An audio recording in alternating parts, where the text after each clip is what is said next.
If you've gone to the movies in the 21st century, more than likely you've heard of Christopher Nolan.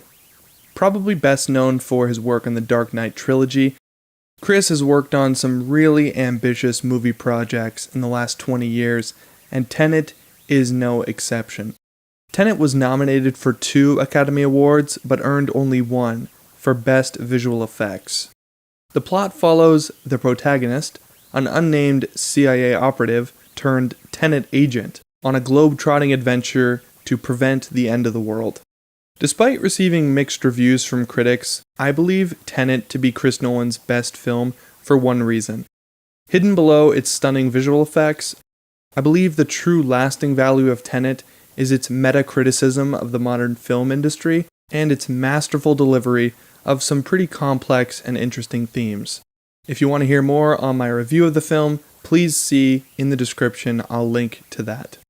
Welcome to the channel. If you've never been here before, this is Movie Readings, where I take entire Hollywood scripts and read them from start to finish right here on YouTube.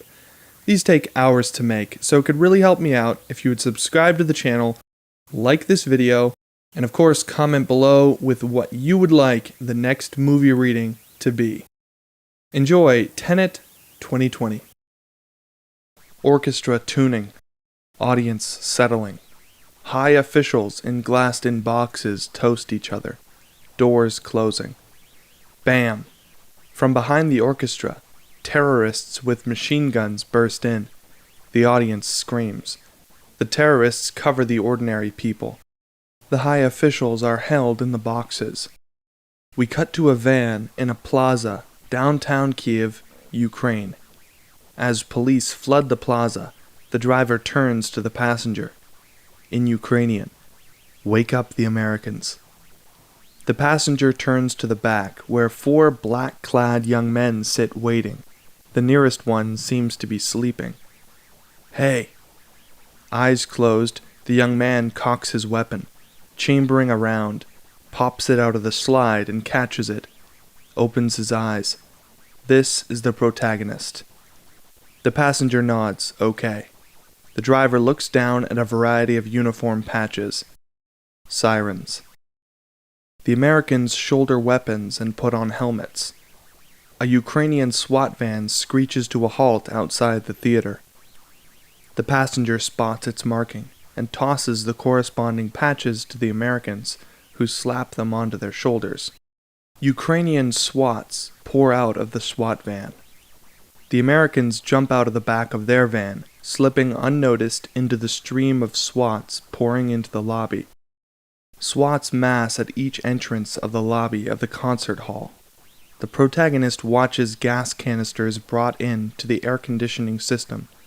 The SWATs put on gas masks. A well-dressed man sitting next to a uniformed official looks down into the stalls. People slump unconscious in a wave. He turns to the official, who motions calm, draws a sidearm. A terrorist wets a rag in a drinking fountain and ties it around his nose and mouth. Others have workman's respirators and face masks. They cock their weapons, preparing. The SWATs breach the concert hall, pouring into the theater, exchange gunfire with the terrorists. Running, fast but silent. Following the 4 Americans, they hit a junction. Hand signals. They split 2 ways. We follow 2 of them. One of them peels off up a staircase. Follow the last, the protagonist, checking each box. The protagonist bursts in and takes out the official beside the well-dressed man. "We live in a twilight world." The well-dressed man stares, shocked. "We live in a twilight world." The well-dressed man focuses. "And there are no friends at dusk. You've been made. This siege is a blind for them to vanish you." "But I've established contact." "Bring you in or kill you. I have 2 minutes. Make up your mind." The well-dressed man nods and climbs to his feet. "Where's the package?" "Coat check." He hands the protagonist a numbered ticket. The battle between SWATs and terrorists rages. SWATs move down the corridor, checking the boxes one by one. The protagonist smashes the glass and checks the drop to the stalls. pulls out a black rope and ties it to a column. As they drop, terrorist gunfire rings out and they land, hiding amongst the unconscious audience. The well-dressed man takes a seat and feigns sleep. The protagonist rolls under the seats. Blam! Terrorists near the stage open fire. Shots ring out, hitting 2 sleeping audience members nearby. The well-dressed man twitches. The protagonist holds his ankle, urging him to keep still. Blam! The 3rd sleeping audience member is shot. The protagonist jumps up, drawing the terrorist's fire away. The protagonist races toward 2 Ukrainian SWATs who cover him from the terrorists. One of them goes down. The protagonist takes cover beside the real Ukrainian SWAT, who's planting a bomb under the seats. He gestures to the dead SWAT's pack. The protagonist unzips the bag to find a bomb, counting down in sync with the other bomb. In Ukrainian, impatient. What are you doing? The Ukrainian SWAT uses his gun to prod the Velcro patch on the protagonist's shoulder, and it falls off. Who are you? The protagonist is at a loss. Bam!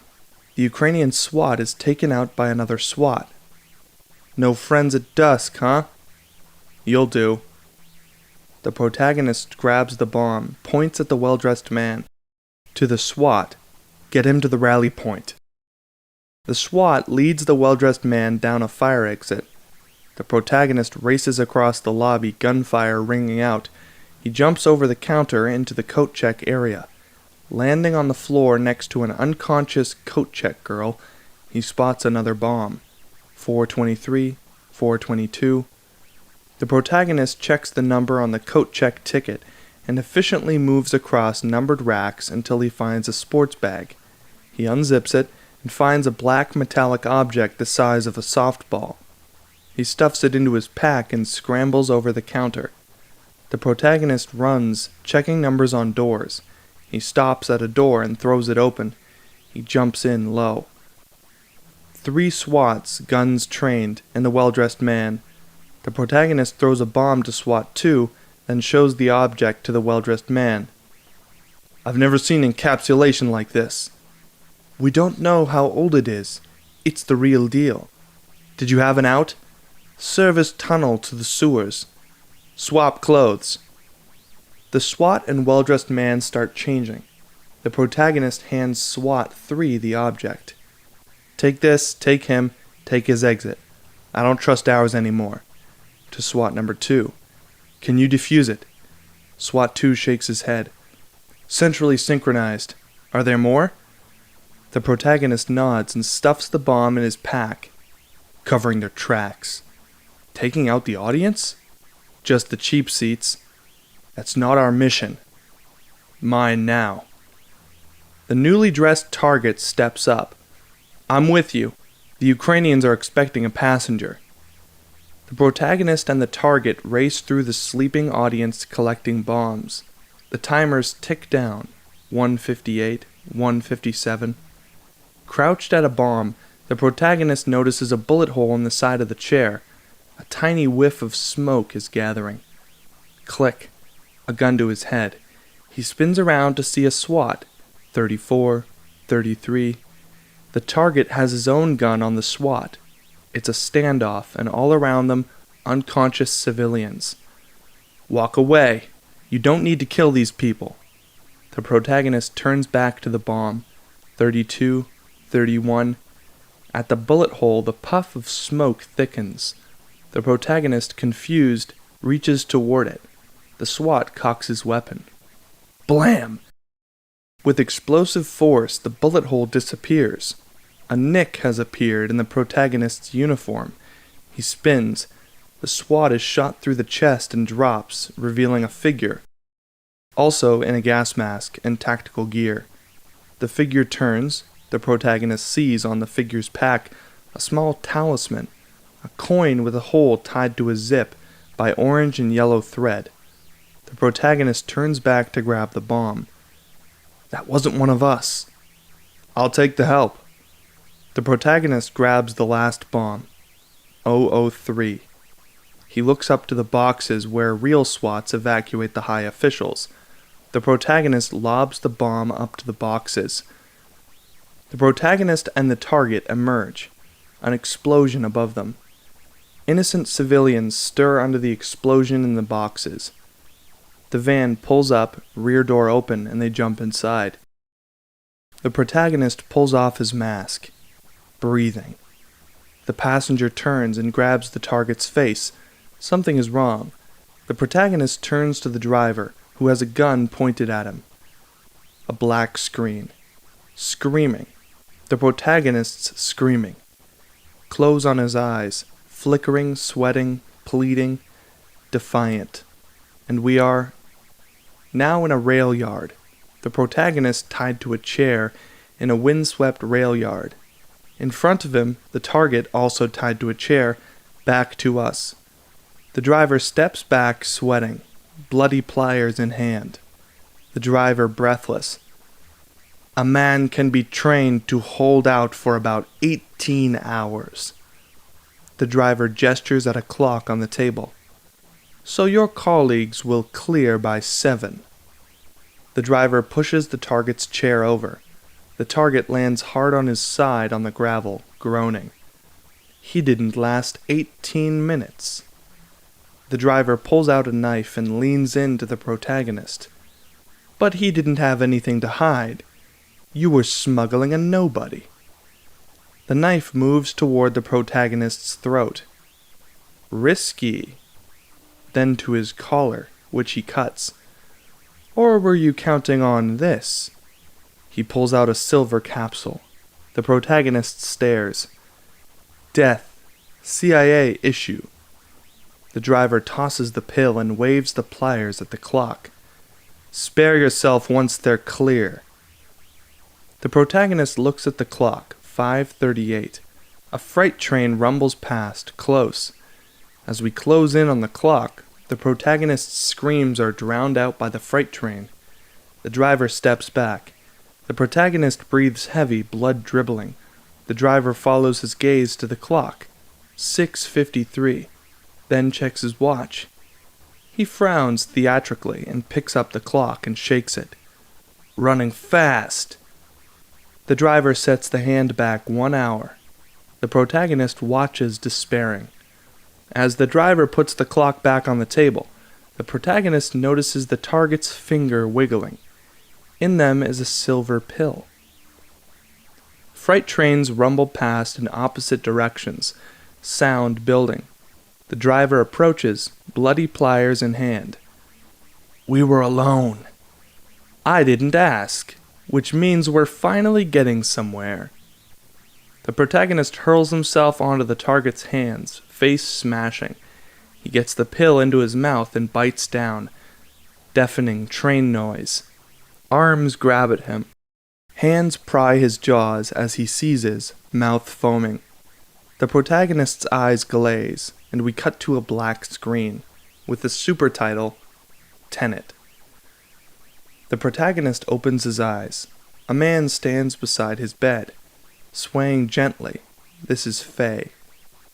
Welcome to the afterlife. The protagonist lifts his head. We are on a boat at sea. The protagonist sees the steely ocean swell. You've been in a medically induced coma while we got you out of Ukraine and rebuilt your mouth. The pills are fake? We swapped yours for a sedative. Why? A test. The protagonist runs a finger around his mouth, realizing. Test? They pulled my teeth out. Faye lets that dissipate. The protagonist closes his eyes. Did the team get clear? No. Private Russians, we think. Somebody talked. Not you. You chose to die instead of giving up your colleagues. The protagonist stands in the wind, contemplating the horizon. We all believe we'd run into the burning building, but until we feel that heat, we can never know. You do. I resign. You don't work for us. You're dead. The protagonist turns to Faye, confused. Your duty transcends national interests. This is about survival. Whose? Everyone's. There's a cold war. Cold as ice. To even know its true nature is to lose. This is knowledge divided. All I have for you is a gesture. He interlaces his fingers. In a combination with a word. TENET. Use it carefully. It'll open the right doors, but some of the wrong ones too. That's all they've told you? The test you passed? A beat. Not everybody does. Faye breaks eye contact with the protagonist. The boat continues to nose into the swell. The protagonist is driven away from the boat on a launch toward a giant white turbine of the ocean wind. The launch slips amongst them, seeking the ladder of a particular one. The protagonist climbs the ladder to a door. He tries it. It's open. He turns to see the launch move off into the gathering dark. The protagonist enters the wind turbine. In the bare space, the protagonist finds a sports bag, a cot, a pallet of water, and protein bars. He opens the sports bag to find passports, cash, credit cards, and a high-vis vest. Under the vest is a small black cylinder. He unscrews the top to find 3 silver suicide pills. The protagonist shakes his head as he tosses them back into the bag. The protagonist eats, drinks, and exercises by climbing the endless interior ladders of the turbine. The stash of food and water shrinks. The protagonist does pull-ups at the very top of the ladder, feet dangling over the vertiginous drop. The protagonist is woken by a repeated air horn. He pulls himself off the cot and opens the door to find a large catamaran nosed up to the windmill, ladder in place, maintenance crew in high-vis vests moving on and off the turbine. Other boats service other turbines. The protagonist pulls on his vest and climbs down onto the catamaran. The protagonist disembarks with the rest of the wind farm crew. As they file past a car, the driver, also in high vest, steps out onto the line, leaving the door open, engine running. The protagonist gets in. The GPS is already set. Later, a bland suburban office park. The protagonist gets out of the car, wearing his high-vis and carrying a clipboard. Heads inside, passing numerous staff. The protagonist moves through the lobby unimpeded. Checking the tenant listing, he sees Wind Farm Transition. B2. The corridor. The protagonist walks up to B2. A female voice off-screen.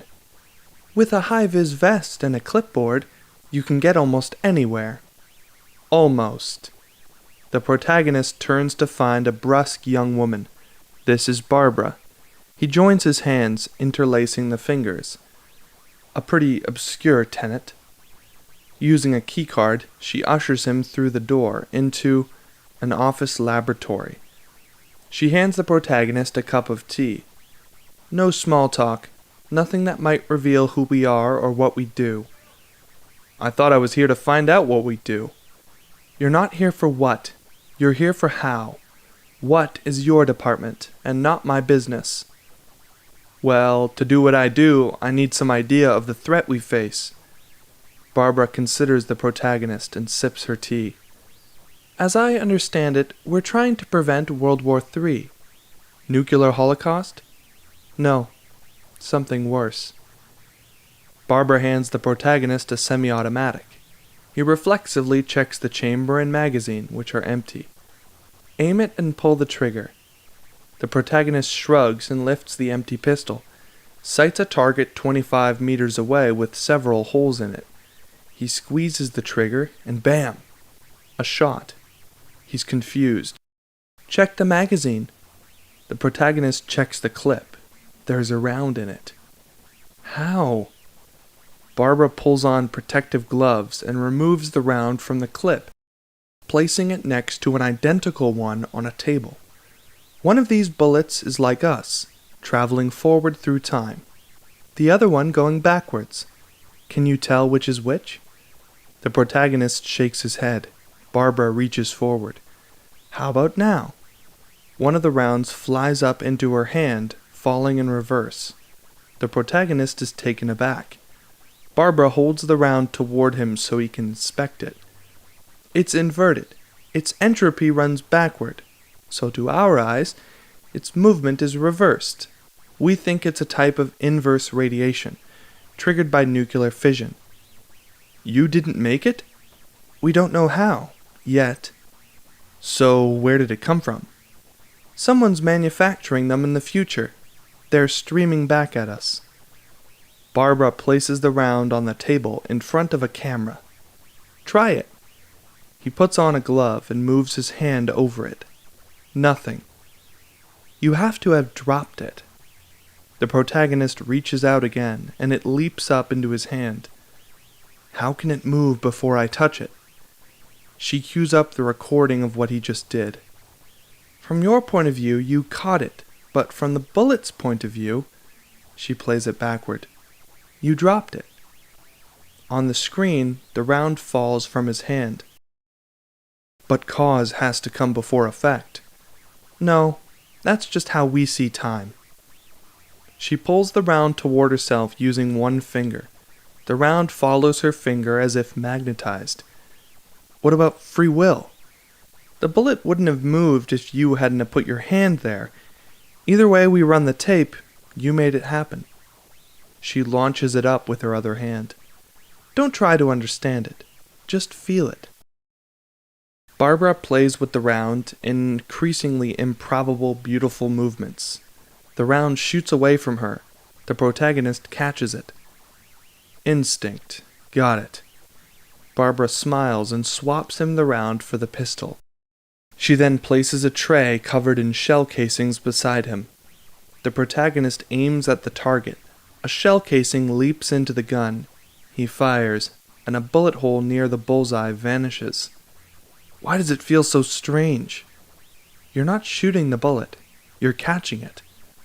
Whoa. The protagonist examines the target. No bullet holes. I've seen this type of ammunition before. In the field? I was almost hit.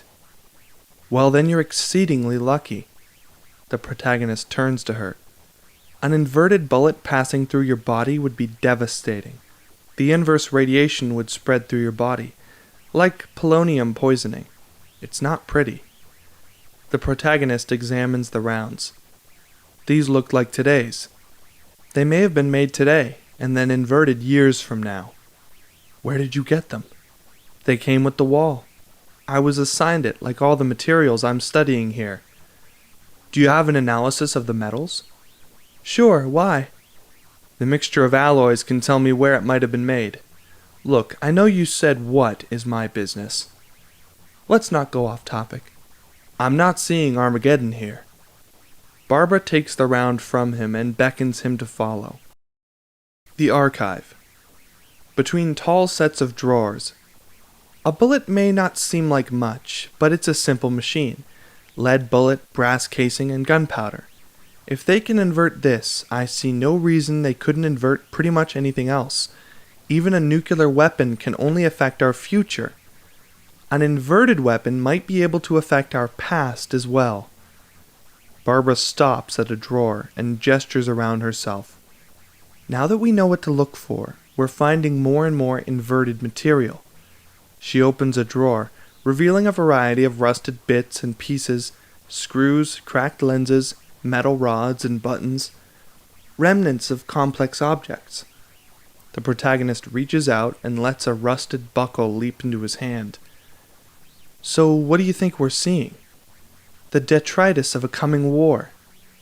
The protagonist looks around at the multitude of drawers. We cut to a crowded street in Mumbai. The protagonist walks out of an electronics store, opening a new phone, and slips into the throng. He dials. Yep. We live in a twilight world. No friends at dusk. I was told you left the building. Even the dead need allies. Specifically? An assist in Mumbai, to get to Sanjay Singh. Singh? He never leaves his house. And his house, well, yes, it is. I'm looking at it. Above the bustling street, a high-rise house, at least 20 stories tall, with 2 large balconies. It towers over. I'll see who's on deck. Bombay Yacht Club, 2 hours. As the protagonist hangs up, he spots a figure on the top balcony, a woman in a sari standing high above the city. The protagonist enters the quiet ex-colonial establishment. He takes a seat. A businessman sits down next to him. It seems you need an introduction to a prominent Mumbai local on short notice. I'm Neil. Neil offers his hand, and the protagonist takes it. I need an audience with Sanjay Singh. Not possible. 10 minutes, tops. Time isn't the problem. Getting out alive is the problem. He thinks. Would you take a child hostage? The protagonist shakes his head. A woman? If I had to. I'm not looking to make much noise here. Neil keeps thinking and signals a waiter. Vodka tonic. He gestures at the protagonist. Diet Coke. The protagonist stares at Neil, and Neil looks up confused. What? You never drink on the job. You're well informed. It pays to be in our profession. Well, I prefer club soda. Neil grins. No, you don't. Neil raps his knuckles on the table, thinking. How's your parachuting? Broken ankle in basic training. Singh's house isn't tall enough to parachute off of. Neil thinks. But it's bungee jumpable. I don't think bungee jumpable is a word. It may not be a word, but it may be our only way out of that place. A thought occurs to him. Or into it, for that matter. Armed guards patrol the balconies of the high-rise house. Inside one of the magnificent rooms, a middle-aged Indian man mixes drinks. This is Sanjay Singh. Neil and the protagonist race across a roof carrying a sports bag. Neil pulls out a winch, and the protagonist pulls out a large catapult, loops it around 2 pipes, glances down onto the walled yard at the foot of the high-rise house.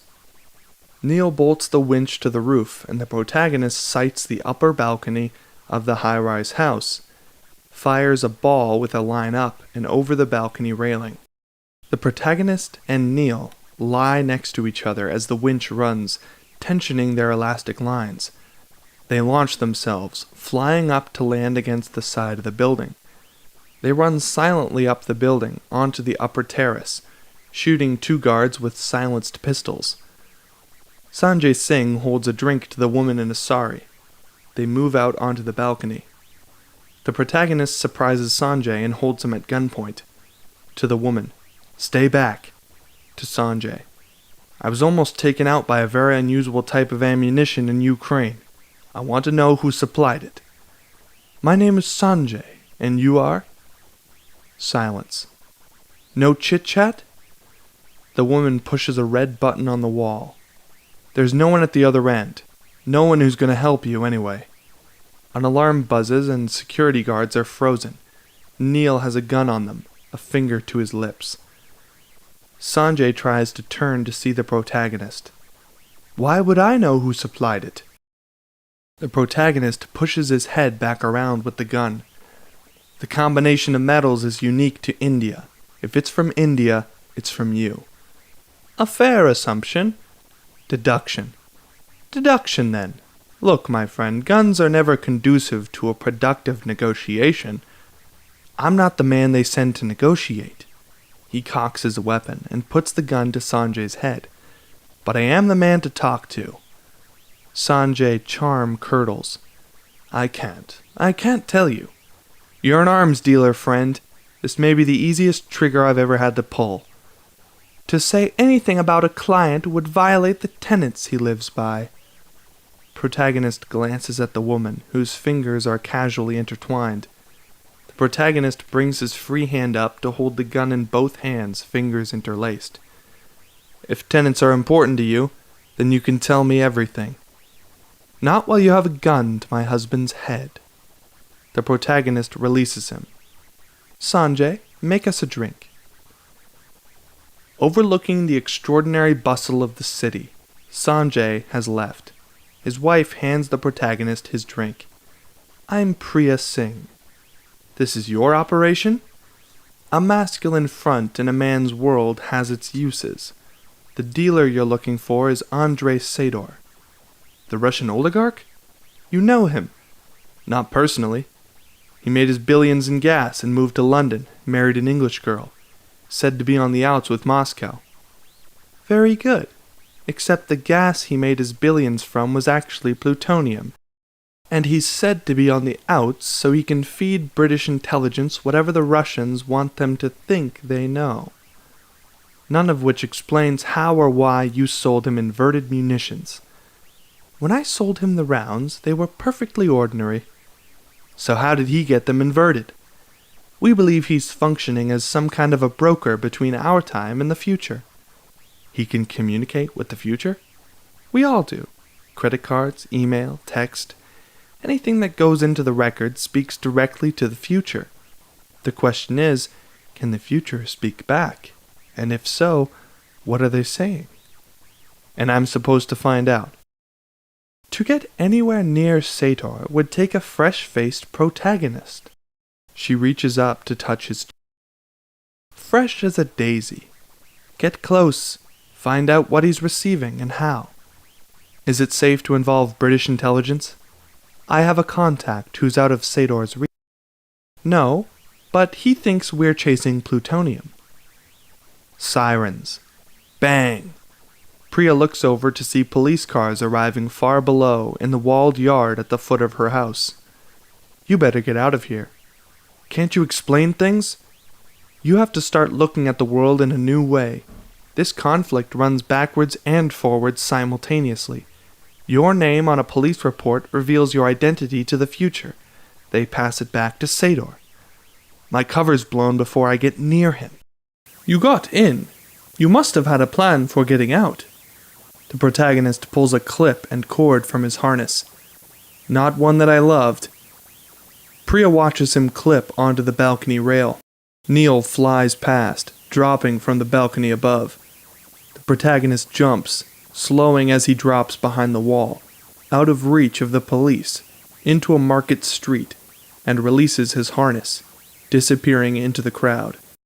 We cut to a members' club in London. The protagonist walks down the busy mall and up the steps. He enters and is approached by a steward. Can I help you, sir? I'm Mr. Crosby's lunch. I presume you mean Sir Michael Crosby's lunch. Presume away. If you'll follow me. The protagonist is shown to a table where a distinguished middle-aged man is already eating. Crosby. Started without you. Hope you don't mind. I'll catch up. To the steward. Same for me. I'll send the waiter. No, just pass on the order. Crosby smiles at the protagonist's handling of the steward. I gather you have an interest in a certain Russian national. Anglo-Russian, so I'll have to watch my step. Indeed, he's tapped into the intelligence services. I've warned them he's feeding them rubbish, but they don't seem to care. Tell me about him. I assume you're familiar with the Soviet-era secret cities? Closed cities, not shown on maps, built up around sensitive industries. Most of them have been opened up and renamed as regular towns. Not the one Sator grew up in. Stalsk 12. In the 70s, our people estimated its population at almost 200,000, unacknowledged to this day, thought to be abandoned. Abandoned? Some kind of accident, after which we think it became a site for underground tests. Just 2 weeks ago, same day as the Kiev Opera siege, our satellites detected a detonation in northwest Siberia, about where we think Stalsk 12 was. Nuclear? Big enough to be noticed.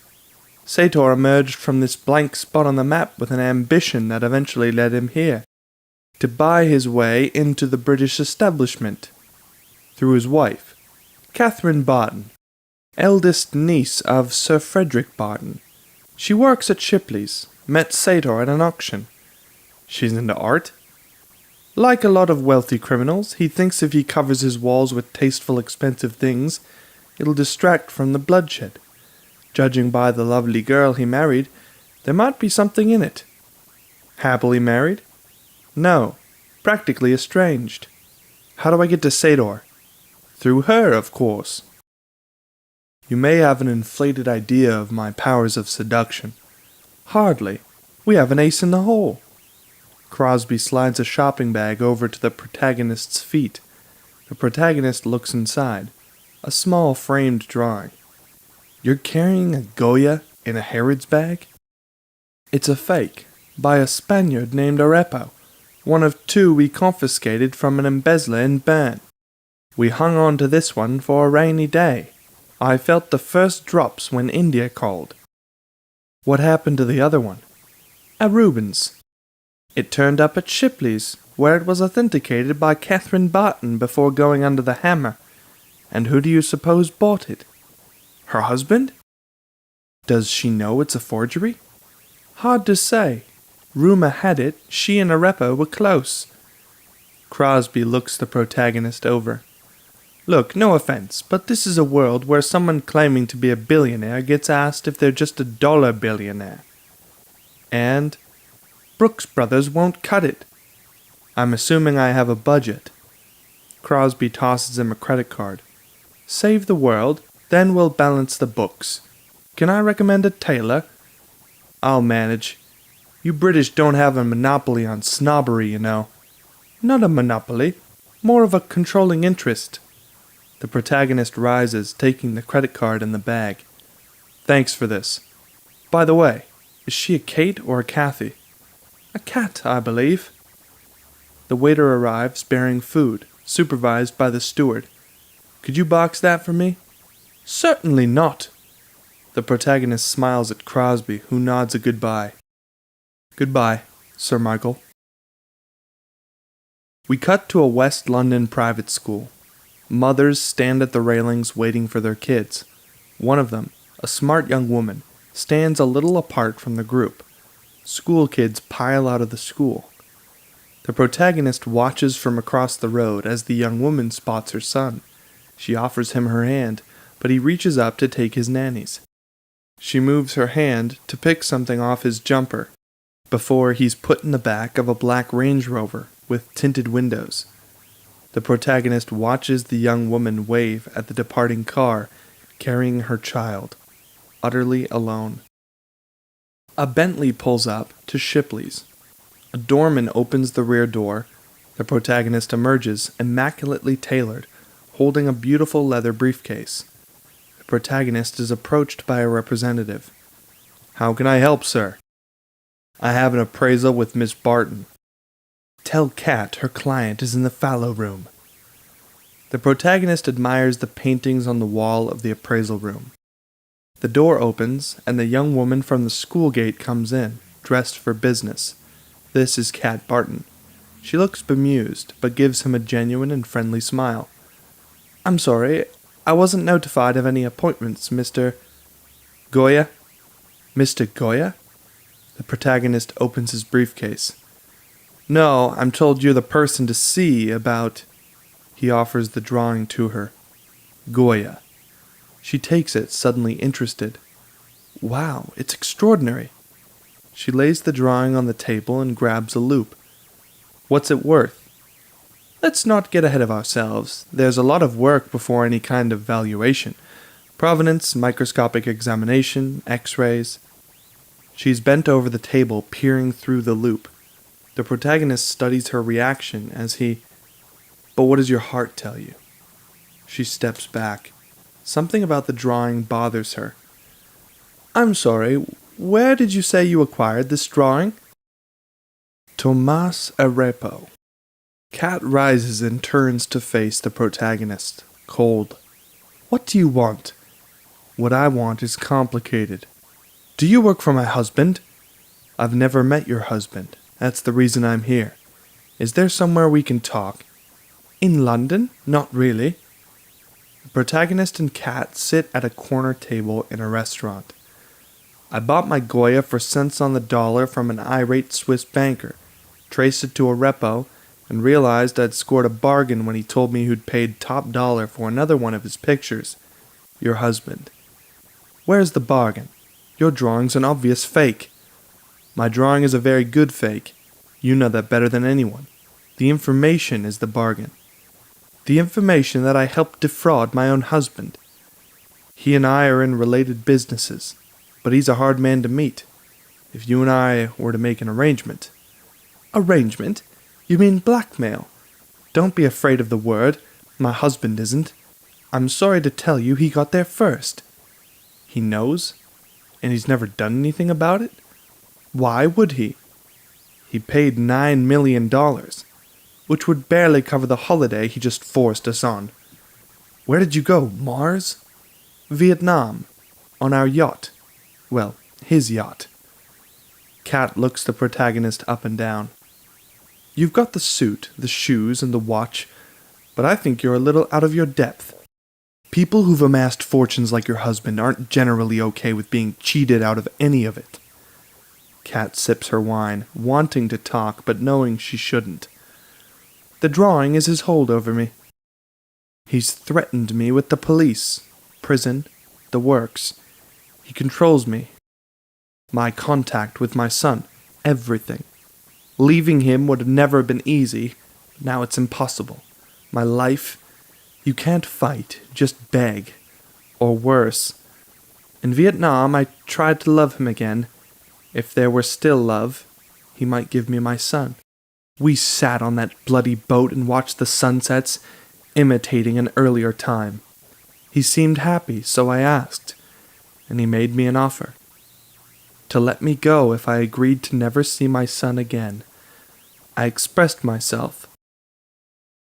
We cut to an insert, a crystal bowl of raspberries smashed on the polished wood of a yacht's deck. Then took Max ashore. He called us contrite, but when we came back... Kat and Max on a launch. Kat follows Max's gaze to see a female figure slide into the water. I glimpsed some other woman diving off the boat, and then he'd vanished. I've never felt such envy.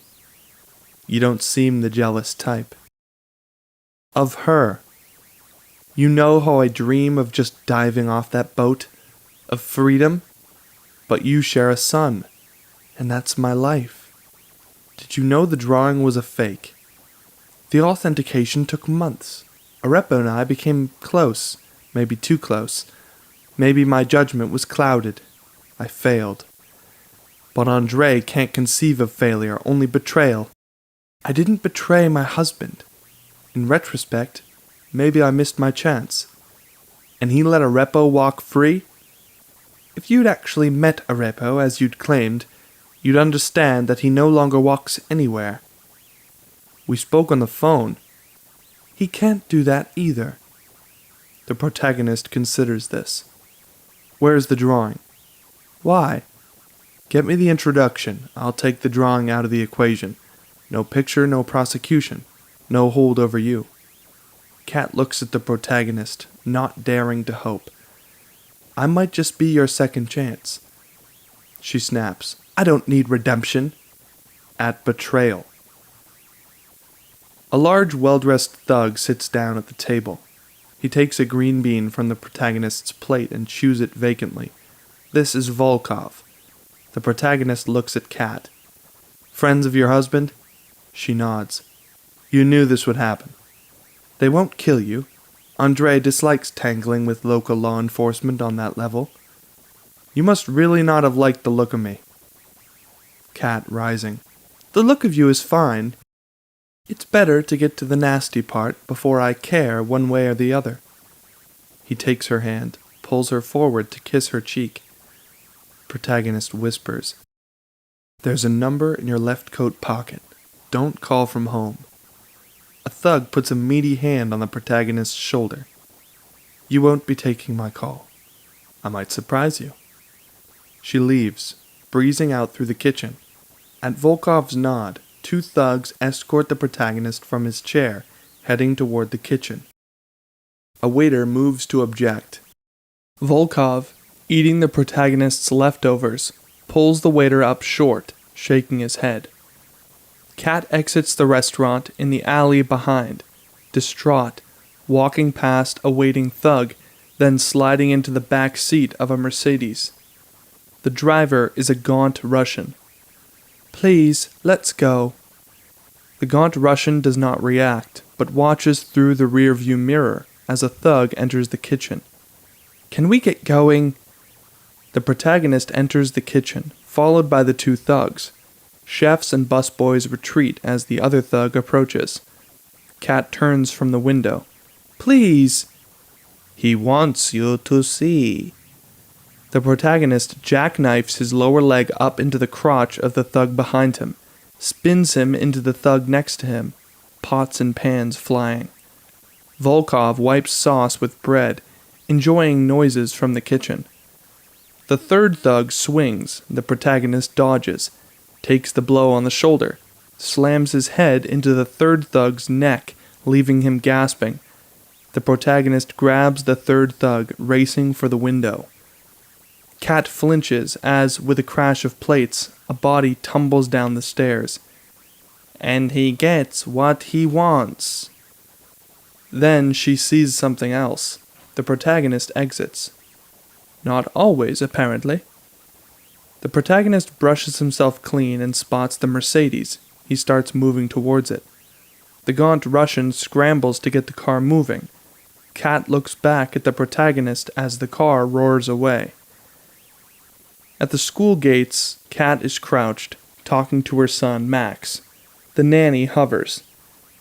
"Anna says we're going to Pompeii to see lava." "We'll go together. I'll be there too." Max looks up at the nanny. Cat hugs him tight. The nanny taps Cat on the shoulder.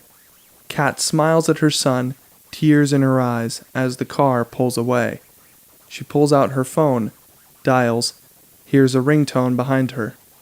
The protagonist is there. "I said I'd surprise you. He's a cute kid." "Max, he's everything." "Where's the drawing?" "Oslo, at the airport." "The airport?" We insert a cut. A Rotus car drives across an airport apron and down a ramp. "Do you know what a freeport is?" "A storage facility for art that's been acquired." Into a sleek facility, the Oslo Freeport, as a staff member stands ready to greet a new client. "And not yet taxed. We started a network. Rotus. His construction company built them. I brought in clients. The facilities are tax havens." The client is Neil. He takes in the security arrangements. The clients can view their investments. The protagonist is standing on the roof of the Oslo Opera House, briefing Neil. Without importing them, so they avoid paying tax. Sort of a transit lounge for art. We go back to Cat on the street, briefing the protagonist. "Art, antiques, anything of value, really." "Anything?" "Anything legal." Then back to the protagonist, briefing Neil. "But it's not unlike the Swiss banking system. Opaque." Back to Cat. "Rotus has assets in Oslo Freeport. I'm guessing it's there." "Guessing?" Back to Oslo.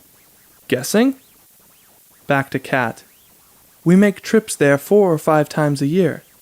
"To view art?" "And whatever he does. Turns out art is of no importance to Andre." "But the Freeports are." Cat nods. A staff member brings Neil into a luxurious gallery. "Some Freeports are just warehouses here. You can actually enjoy your possessions." Then through the doors into an angled inner corridor. "The structure of the vaults is based on the Pentagon. Each vault a separate structure within the others. Damage to one structure won't compromise the others." They arrive at a door in the corridor. The staff member uses his thumb to unlock a door. "Clients have biometric access straight in off the tarmac." "From the terminal?" Staff member, confused. "From their private planes." "Of course." Neil checks the locks as the staff member opens the door into a vast shipping area filled with shipping containers. "Our logistics department ships to and from other freeports without customs inspection." Neil notices Rotas containers marked for delivery to Tallinn. "What are you hoping to find?" You really want to know? I'm not sure. Bring some lead-lined gloves. Jesus, nuclear? When you're on the tour... Neil is shown back into one of the vaults. Pay attention to the fire precaution. Documents are vulnerable to... Fire, absolutely. I was going to say water damage from sprinkler systems. We don't use sprinklers. He points to vents. The facility is flooded with halide gas, displacing all the air within seconds. Can you show me? If I did, we'd suffocate. What about the staff in here? Halide only fills the vaults. They just have to get into the corridor. There's a 10-second warning. You only give them 10 seconds? Our clients use us because we have no priorities above their property. Blimey. Well, sir, you asked. The protagonist and Neil walk through the Oslo airport terminal. Vault doors are fireproof, hydraulic closes, simple key and electronic triggers, surprisingly easy once there's a lockdown. Why a lockdown? Power switches to failsafe, sealing outer doors, but inner doors revert to factory settings and pickable locks. Child's play, really. Child's play? They're inside airport security.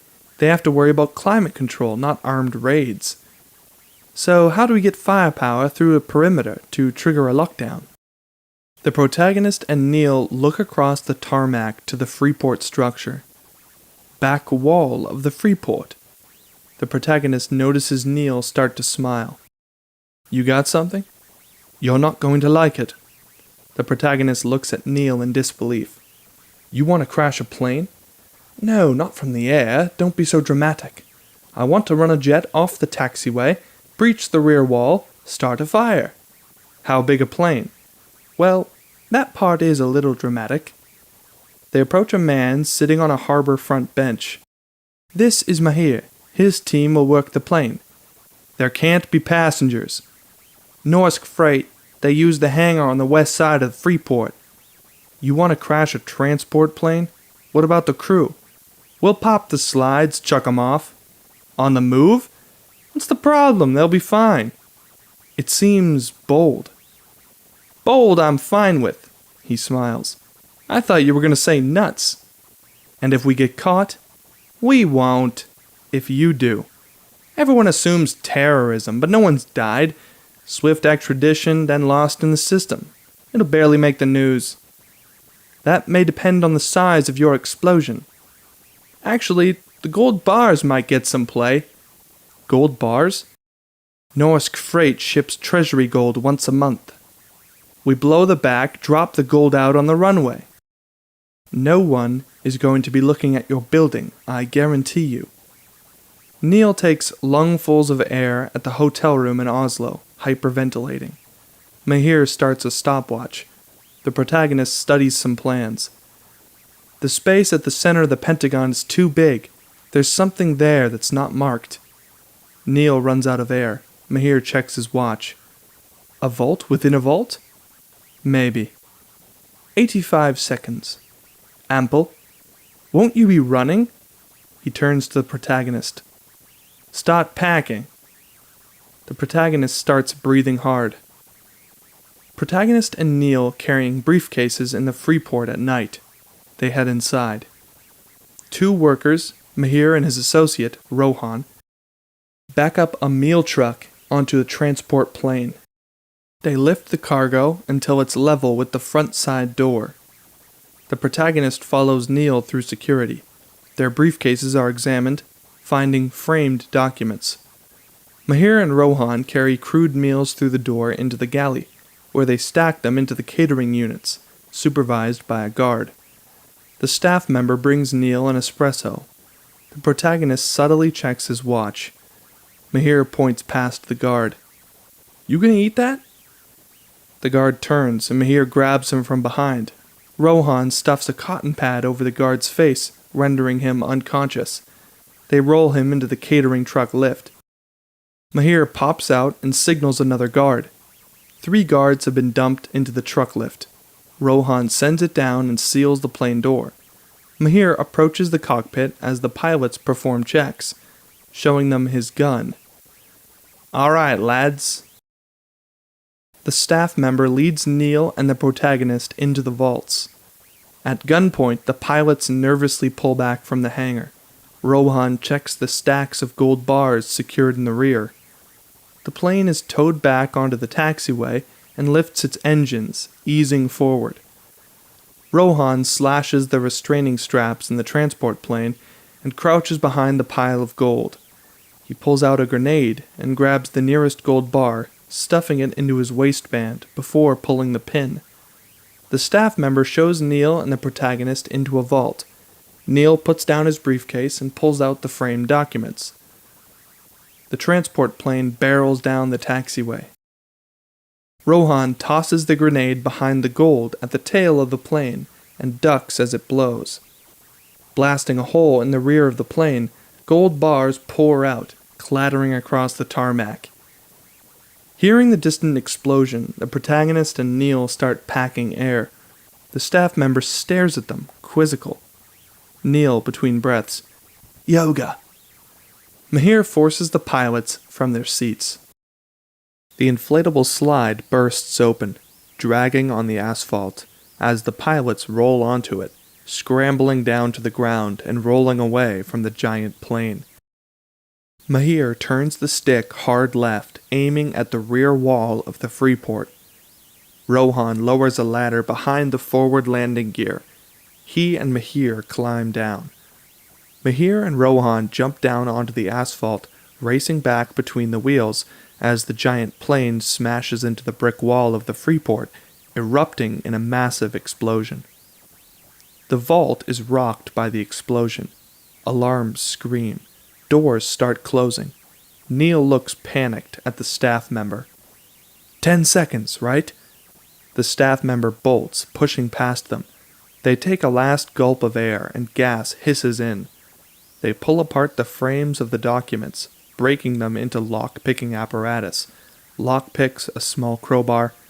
They go to work on the inner door, prying open a panel and hot-wiring it. The door slides up. They burst into the corridor, gasping. The door slams down behind them. They hustle down to the next vault door and get to work. The door opens. They gulp air and then race inside. Round the corner, past racks, crates, some are broken. Stop at the next door. The protagonist picks the lock. His pick breaks. Neil bolts back to where they entered. The protagonist struggles, pulling out pieces of the pick. Neil gets to the first door. There's no handle. The protagonist uses a different tool. Neil smashes the door. In full-blown panic, he looks to the end of the vault where the roller door is broken at the bottom, halide gas hissing out. Neil races towards it. The protagonist gets his door open. Neil stumbles past. The protagonist drags him through the door. They lie gasping on the inner corridor. Neil hears something, looks around. Neil, in an urgent whisper, "There's someone in here with us." The protagonist is up, moving down the corridor. They arrive at 2 doors, side by side. The Rotas vault. They each work on a door. Neil opens. "Need a hand?" The protagonist works his door, but nothing. Actually, yes. Neil leans over and hits enter. The door opens. The protagonist enters a room, one side of which is a long glass window. Neil is on the other side of the glass, in an identical room. There are bullet holes in the glass. At each end of the room is a tube, like a sealed-in revolving door. The protagonist's feet crunch broken glass. Neil examines bullet holes in the wall opposite the glass. Wisps of smoke gather near the holes. Neil reaches up. "Don't touch them." What the hell happened here? The protagonist sees a stripped automatic pistol on the floor. He picks it up, thinking, "It hasn't happened yet." Neil looks up at the protagonist, quizzical. A loud hum starts up from the revolving door. The protagonist looks down, movement beneath his feet. The debris. Smoke gathers. The revolving doors rotate, opening. A black-clad figure in a gas mask leaps backward from the tube, reaching behind itself to grab the stripped automatic in the protagonist's hand. On Neil's side, an identical black-clad figure leaps out and forward, knocks Neil over, moving for the vault door. A slide jumps into the backwards figure's hand. He reassembles the gun in the protagonist's hand, a magazine jumping up to load it, and then blam! A bullet is sucked out of the wall and through the glass, healing the bullet holes. The protagonist struggles with the backwards figure, whose reverse movements seem alien and impossible. Neil gives chase, racing out of the vault door. The backwards figure pulls the protagonist sideways, lining up his head with the next bullet hole. Blam! Glass flies up as the shot just misses the protagonist's head. Neil chases the forwards figure down the corridor. The protagonist struggles. The backwards figure pushes him toward the next bullet hole. Strange reverse groaning building in its throat, behind the black gas mask, the groan peaking as the protagonist takes his pick and stabs the backward figure in the arm, smacks the figure's gun out of its hand. It bounces out the door. The figure rises into the protagonist's arms and pulls him backwards. We can't tell if it's pushing or the protagonist is pulling as they move backward through the door. The figure pushes and pulls the protagonist down the corridor. Neil races around a corner, grabs the figure's mask, which comes off. He looks surprised at the figure's face, which we cannot see, and then turns, racing back the way he came. The protagonist and the backwards figure struggle into Vault 2. They smash into the racks and crates. The protagonist grabs the gun and raises it to the figure's head. "No! Don't kill him!" The protagonist freezes. Neil steps up, desperate. "We need to know if you're compromised." The protagonist throws the figure to the ground. "Why are you here?" The protagonist tries to rip off the gas mask, but it is strapped tight. The reverse keening gets louder and louder. The protagonist steps onto the figure's injured arm. "Who sent you?" The figure's reverse screaming gets louder. The protagonist kicks its arm hard again and again. "How did you know we'd be here?" A boom from outside. Air starts blowing across the backward figure, sucking underneath the broken roller door. The backward figure slides impossibly across the floor underneath the door, which slams shut, unbroken behind him. The protagonist and Neil look at each other. "We have to go." One of the plane's jet engines has come loose, still thrusting, swinging around, creating havoc for the emergency services. The ambulance skids sideways, avoiding the thrust. Mahir and Rohan stand at a distance, watching the mayhem along with dozens of other uniformed airport workers. EMTs race in past the staff members. Neil moves to the other door and works the lock. Sirens around. "What happened to the other guy?" "I took care of him." The door opens and they slip into the outer vault. They assemble the document frames and then lie down unconscious. Energy services burst in. We cut to a hotel room. Neil hangs up his phone. "Mahir and Rohan slipped out clean." He turns to the protagonist. "I've seen too much and I'm still alive, which means you've decided to trust me. Or I've just lost my edge." "Ah, your edge is intact." The protagonist looks at Neil. There's a cold war. Nuclear? Temporal. Neil skeptical. Time travel? No. Technology that can invert an object's entropy. You mean reverse chronology, like Feynman and Wheeler's notion that a positron is an electron moving backwards in time? Sure, that's exactly what I meant. I've got a master's in physics. Well, try to keep up. The implications of this are beyond secret. Then why did you take me in? I thought we'd find the drawing and a couple boxes of bullets. You were surprised as I was? I'm going back to Mumbai for answers. I'll set you up as go-between. But remember, to you, all this is about plutonium. Or when you're done, they'll kill you. Won't you have to anyway? I'd rather it was my decision. So would I think. The protagonist boards a ferry boat, approaching Priya at the rail. I don't like to leave my house. And I don't like bungee jumping, but we need to talk. What about? Inversion. We spoke about it. I don't remember anything about people being inverted. We're trying to do with inversion what we couldn't do with the atomic bomb. Uninvent it. Divide and contain the knowledge. Ignorance is our ammunition. The more any one of us knows, the greater the risk that we're actually making the situation worse. Risk more. Priya gestures at the paper. The headline: Oslo Gold Freight Crash. Terrorism, robbery, or both. Your work? The protagonist nods. What did you find in the vaults? 2 antagonists, 1 inverted. We took out the regular one. The inverted one got away. Both emerged at the same moment. Yeah, they were the same person. You saw someone re-inverting. Sator's built a turnstile in that vault. Turnstile? A machine for inverting. You told me that technology hasn't been invented yet. It hasn't.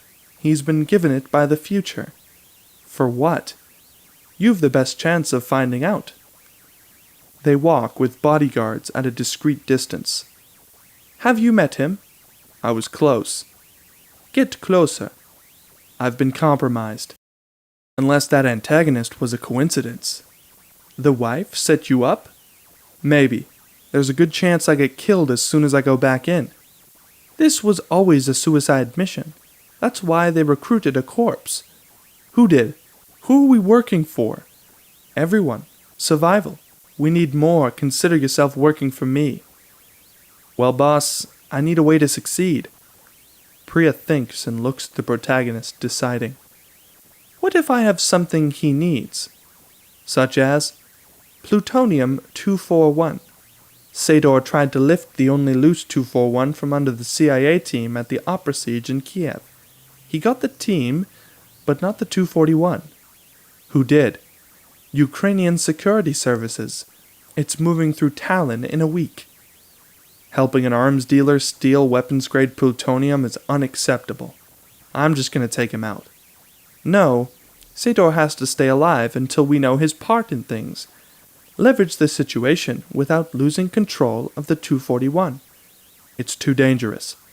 A terrorist's bomb, even one that kills millions, is nothing compared to what happens if we don't stop Sador. From doing what? Priya looks up at the road at the cars streaming past. We're being attacked, not by terrorists or rogue states. Who then? We're being attacked by the future, and we're fighting over time. Time? Theirs is running out, so they're coming for ours, and Sador is helping. You have to find out how. We cut to a terrace on the Amalfi coast. The protagonist leaves the tourists behind, heading down a leafy path to emerge at a terrace overlooking the sea. Kat stands there alone. The protagonist falls in beside her. I saw the news from Oslo. Do you have the drawings? You don't have to worry about it anymore. You destroyed it? I don't think you'd want it back. Does he know? Not yet, so sit tight. Sit tight? Why? Every day my son spends with that monster, he thinks a little less of me. It won't be long. In the meantime, introduce me. As what? I'm a former first secretary from the American Embassy in Riyadh. We met at a party last June. We were at a party in Riyadh, but I don't think it was June. June 29th, 7 for 7:30. Salmon for the printed menu swapped for sea bass on the night. Sador left early, that's when we met. Don't offer any of this, it's there if he asks. I came into Shipley's in London. You ran into me here and wanted to show me the yacht. He'll think we're having an affair, and he'll want to meet me. Or have you killed? Let me worry about that. Did I look worried? The protagonist and Kat look out at an enormous yacht. Sleep 70 with crew, 4 tenders, 2 helicopters, missile defenses. Jesus, worried about pirates? Andre loves playing one government off another. The day they turn, that's his refuge. What if I joined you? She nods at Volkov, holding the launch's line. I'm not sure Volkov's taking passengers just now. Then let's just take mine. The protagonist nods at Volkov as they walk past. The protagonist guns his boat hard, carving a glittering path across the calm harbor. Kat sits, enjoying the speed. The protagonist pulls up alongside the yacht. Crew members scramble, unaccustomed to unauthorized approaches. The protagonist follows Kat's gaze to a figure above. The sun is behind it. Kat steps out onto the yacht. The protagonist gives the figure a jaunty salute. No response. The protagonist zips back toward shore, passing the yacht's launch. He waves at Volkov. We follow Kat into the enormous lounge. She drops her bags. Who's the American? She turns. A middle-aged man with cold eyes and a thin beard stands in the doorway. This is Sador. A friend. The man from Shipley's, who you tried to have beaten up.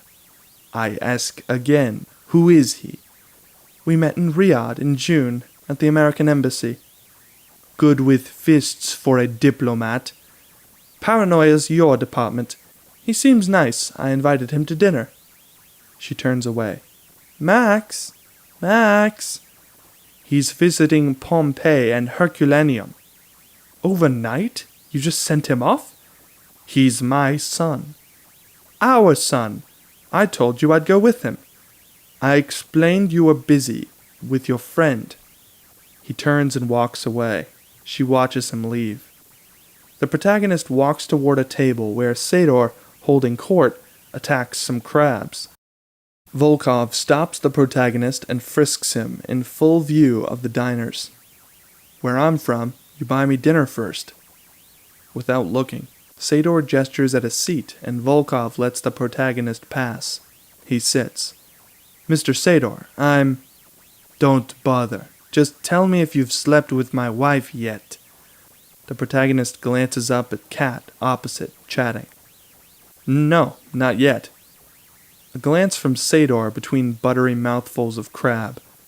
How would you like to die? Old. You chose the wrong profession. Sador returns a toast from a grinning guest and reaches a greasy palm to the protagonist's cheek, as if in friendliness. There's a walled garden up the road. We're going to take you there, cut your throat, not across, in the middle like a hole. Then we'll take your balls and stuff them in the cut and block the windpipe. Complex. It's gratifying to watch a man you don't like trying to pull his own balls out of his throat before he chokes. Is this how you treat all your guests? The ones using my family to get to me. How else is someone supposed to get to you? Only a fool wants to be near me. Or someone who has something worth delaying your gratification for. Sador signals Volkov. Kat glances over as Volkov rises. We're finished. Do you like opera? At this, Sador pauses and waves off Volkov. Not here. You sail? I've messed around on boats. Be at the dock at 8, ready to do more than mess around. Kat, relieved, watches the protagonist leave. Kat enters, dressed in sailing gear.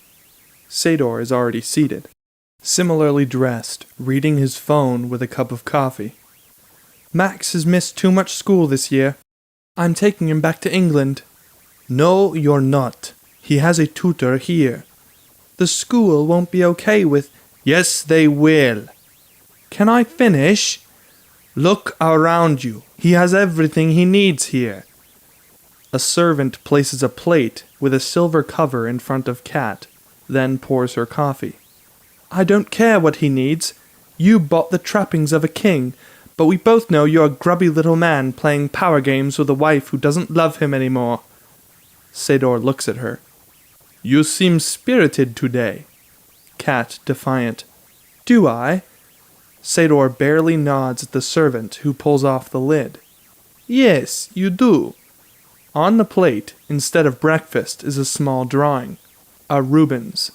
Kat freezes. Were you worried it had been destroyed?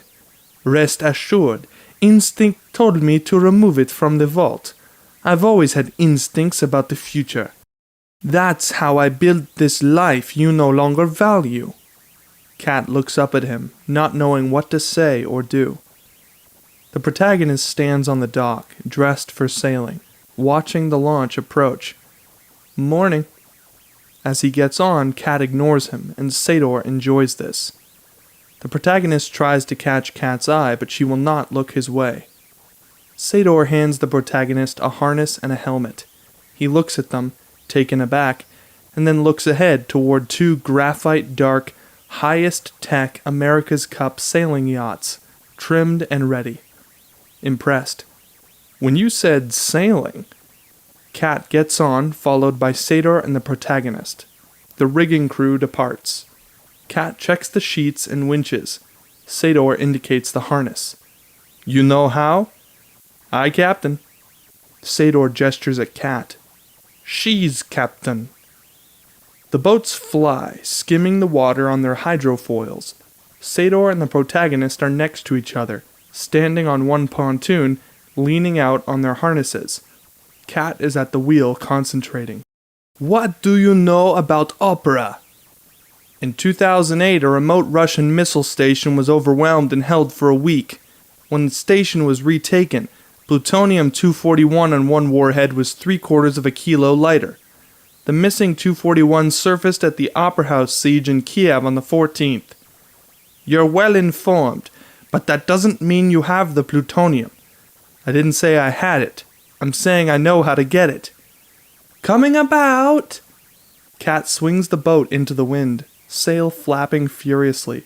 As the wind catches it from the other side, Sador and the protagonist duck under the boom, racing to the other side, their harnesses snapping taut as they lean out. What do you propose? Partnership. I wouldn't partner with you.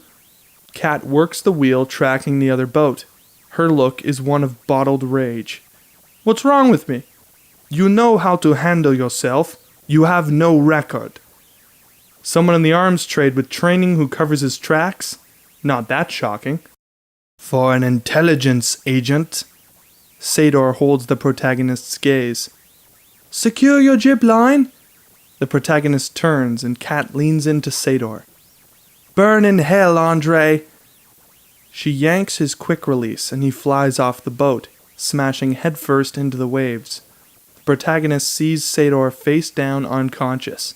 He unclips and jumps to the wheel, spinning the boat off the wind. You can't jibe a boat like this! The protagonist steers the boat across the wind, snapping the boom across, almost losing the mast. You can if you have to. He raises the sheets, spilling wind and losing speed. As they pass Sador, he dives into the water and grabs the oligarch, pulls his face out of the water. Sador starts coughing. The protagonist dries himself later in a stateroom of Sador's yacht. The door opens and Kat bursts in. Why didn't you let him drown? She's on him, smashing her fists into his chest. I need him. To sell guns? I'm not who you think I am. That I know. He showed me the drawing. I'm sorry. Do you have any idea what you've done? I had to get close to him. I don't know what you think your husband is. We both know he's an arms dealer. He's so much more. What then? Andre Sador holds all our lives in his hands, not just yours. She looks bemused. A knock at the door. She hides behind it. Mr. Sador wants to see you. The protagonist nods and pushes the door. Volkov stops it. Now! He wants to see me without pants? Volkov lets the door shut. The protagonist turns to Kat. Trust me. Save it. I'm not falling for it twice. The protagonist looks at Kat and sighs. You have a better option? She looks into the protagonist's eyes, assessing. Whatever it takes to get what you want, just like him. Not a second's thought about me or my son. What do you think he's going to do to me now? He pulls a gun from his bag and offers it to her. Try not to use this. She takes it. and lets it point at him. On anyone. The protagonist is shown into Sador's study. Sador is sitting behind his desk. A doctor is taking his blood pressure. Enough! Sador rips the cuff off his arm, sending the doctor out. He checks a fitness tracker on his wrist. See, pulse of a man half my age. Drink with me. Sador pours them both tumblers of vodka. It seems I now owe you my life. It's nothing. Sador fixes his black gaze on the protagonist. My life is not nothing, and I don't like to be in debt. Then pay me. No retribution against your wife. A dangerous beat, and then Sador grins. You think she released my harness? It was my own mistake. Then help me steal the 241. I need resources. It's weapons-grade plutonium. That means special handling, containment facilities. I know what it means. You lecture me about radiation. Andrei Sator, digging plutonium from the rubble of my city as a teenager. Where? Stalsk 12, my home. Sador sips his drink and looks the protagonist in the eye. One pod of a warhead exploded at ground level, scattering the others. They needed people to find the plutonium. We insert a cut in a desolate street. Snow falling on a hazmat-suited scavenger. A young Sador walking in front of a massive mining machine, carrying a giant crowbar and a Geiger counter. It became my first contract. Nobody else even bid. They thought it was a death sentence. Young Sador spots the machine unearthing a large metal capsule. A fellow worker sees the same thing. But one man's probability of death is another man's possibility for a life. The young Sador opens the capsule. He lifts out some papers which have his name on them, revealing gold bars underneath. The fellow worker leans in, studying the gold. They make eye contact, and Sador strikes the fellow worker with his crowbar, killing him. I staked my claim in the new Russia. Even now my company is the only one to operate in the ruins. The 241's being transported through northern Europe on its way to a long-term nuclear storage depot at Trist. I'm told you have resources in Tallinn. Sador downs his vodka. Stay with us tonight, I insist. Kat slips the gun under her mattress and feels the lump. She pulls it out, moves to the desk, and puts it in her jewelry case. She hears a noise. She jumps onto the bed, picks up a book. The door opens. It's Sador.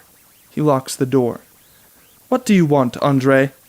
We're going to talk about today. No, we're not. He removes a diamond cufflink. No? Kat starts to get off the bed. Don't you think for a minute you can treat me the way you treat your other women? Sador shifts to lean on the desk, cutting her off from the jewelry box. She sits back down. He removes his belt. And how do you imagine I treat these other women? Sador slips the cufflink through a belt hole. You think I force them into conversation? Sador tests the diamond-studded belt against his palm. You want to be quiet? Fine. He tosses her a pillow. Bite down on that. Sador moves towards her. She looks at the jewelry box on the desk, but no way around him. Sador looks down at her. She looks up in his cold eyes.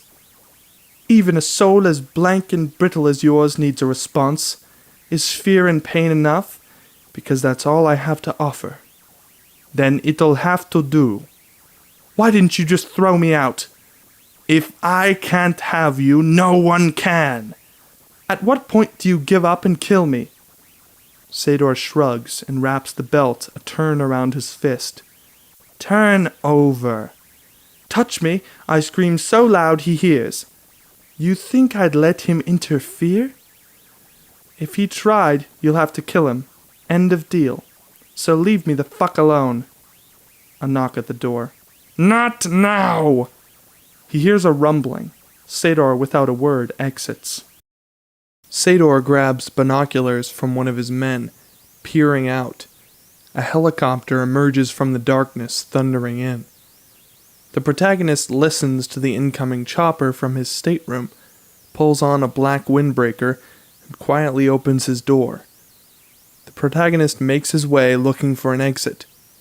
The chopper descends to the landing pad, rotors turning, as Sador signals his men to head in.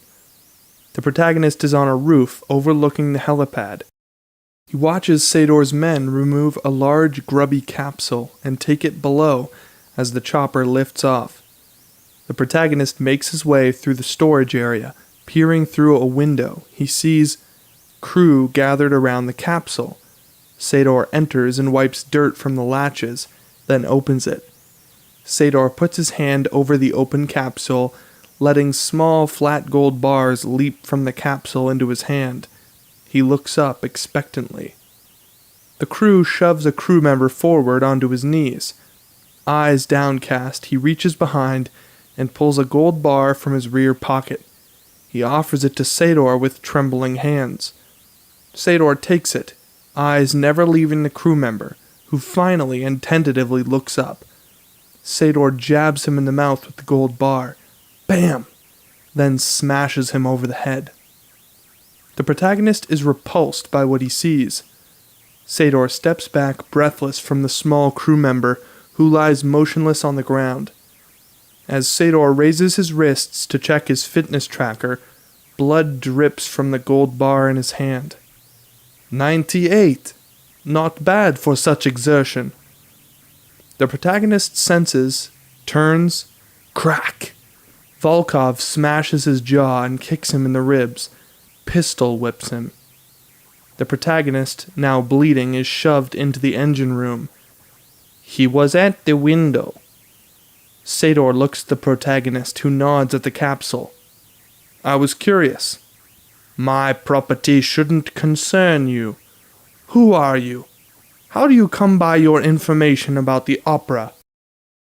Do I work for intelligence services? Several, just like you. You wouldn't do business with someone who wasn't savvy enough to be recruited. Hell, the CIA provides 2/3 of the market for fissile material. They're usually buying, not selling. But we do live in a twilight world. Is that Whitman? It's pretty. Next warning's a bullet in your brain. No balls in my throat? There will be no time for such things in Tallinn. Sador gestures to his men and they lift the capsule. The protagonist spots dried mud from the latches on the table. Make your way there. I want Volkov on the team.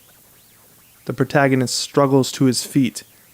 No, I spring the materials, you pay me off. Your wife does the exchange. I never involve her in my business. That's why I trust her. Sador to Volkov. Put him ashore. How do I contact you? You don't. How do you advance me the funds? Sador tosses the protagonist the bloody gold bar. The protagonist fumbles it onto the table, and Volkov sneers. Handle the plutonium better than that. The protagonist, looking Volkov in the eye, picks up the gold bar, scooping dried mud into his hand unseen. We cut to the protagonist, who walks down the crowded streets of Tallinn with Neil. What did you find on the gold? 300,000 at today's price. No francs, mold marks, nothing. It's like it came from outer space. Or the future. How? Dead drops. He buries his time capsule, transmits the location, and then digs it up to collect whatever inverted material they sent. Instantaneous. Where does he bury it? Someplace that won't be disturbed for centuries. What did the soil sample show? Northern Europe or Asia? Radioactive. Dried blood was European. Pretty broad. This is the start of the run. The protagonist looks back where they came and then up ahead. When does the material arrive? Thursday. When does Sator arrive? I don't know, but he'll be here. Cargo's in a reinforced truck. Nuclear police front and back. SUV with serious armor. You can't break in through the windows. And they can't break out. I don't follow. You will. So, light convoy through downtown. What's the thinking? A crowded, unpredictable traffic pattern makes planning an ambush almost impossible. The protagonist looks down at the congestion. They have a point. Is the convoy monitored from the air? No, tracked by GPS. A wrong turn or unscheduled stop, in comes the cavalry. Neil and protagonist hop a tram. The protagonist studies the journey along the multi-lane road out of town.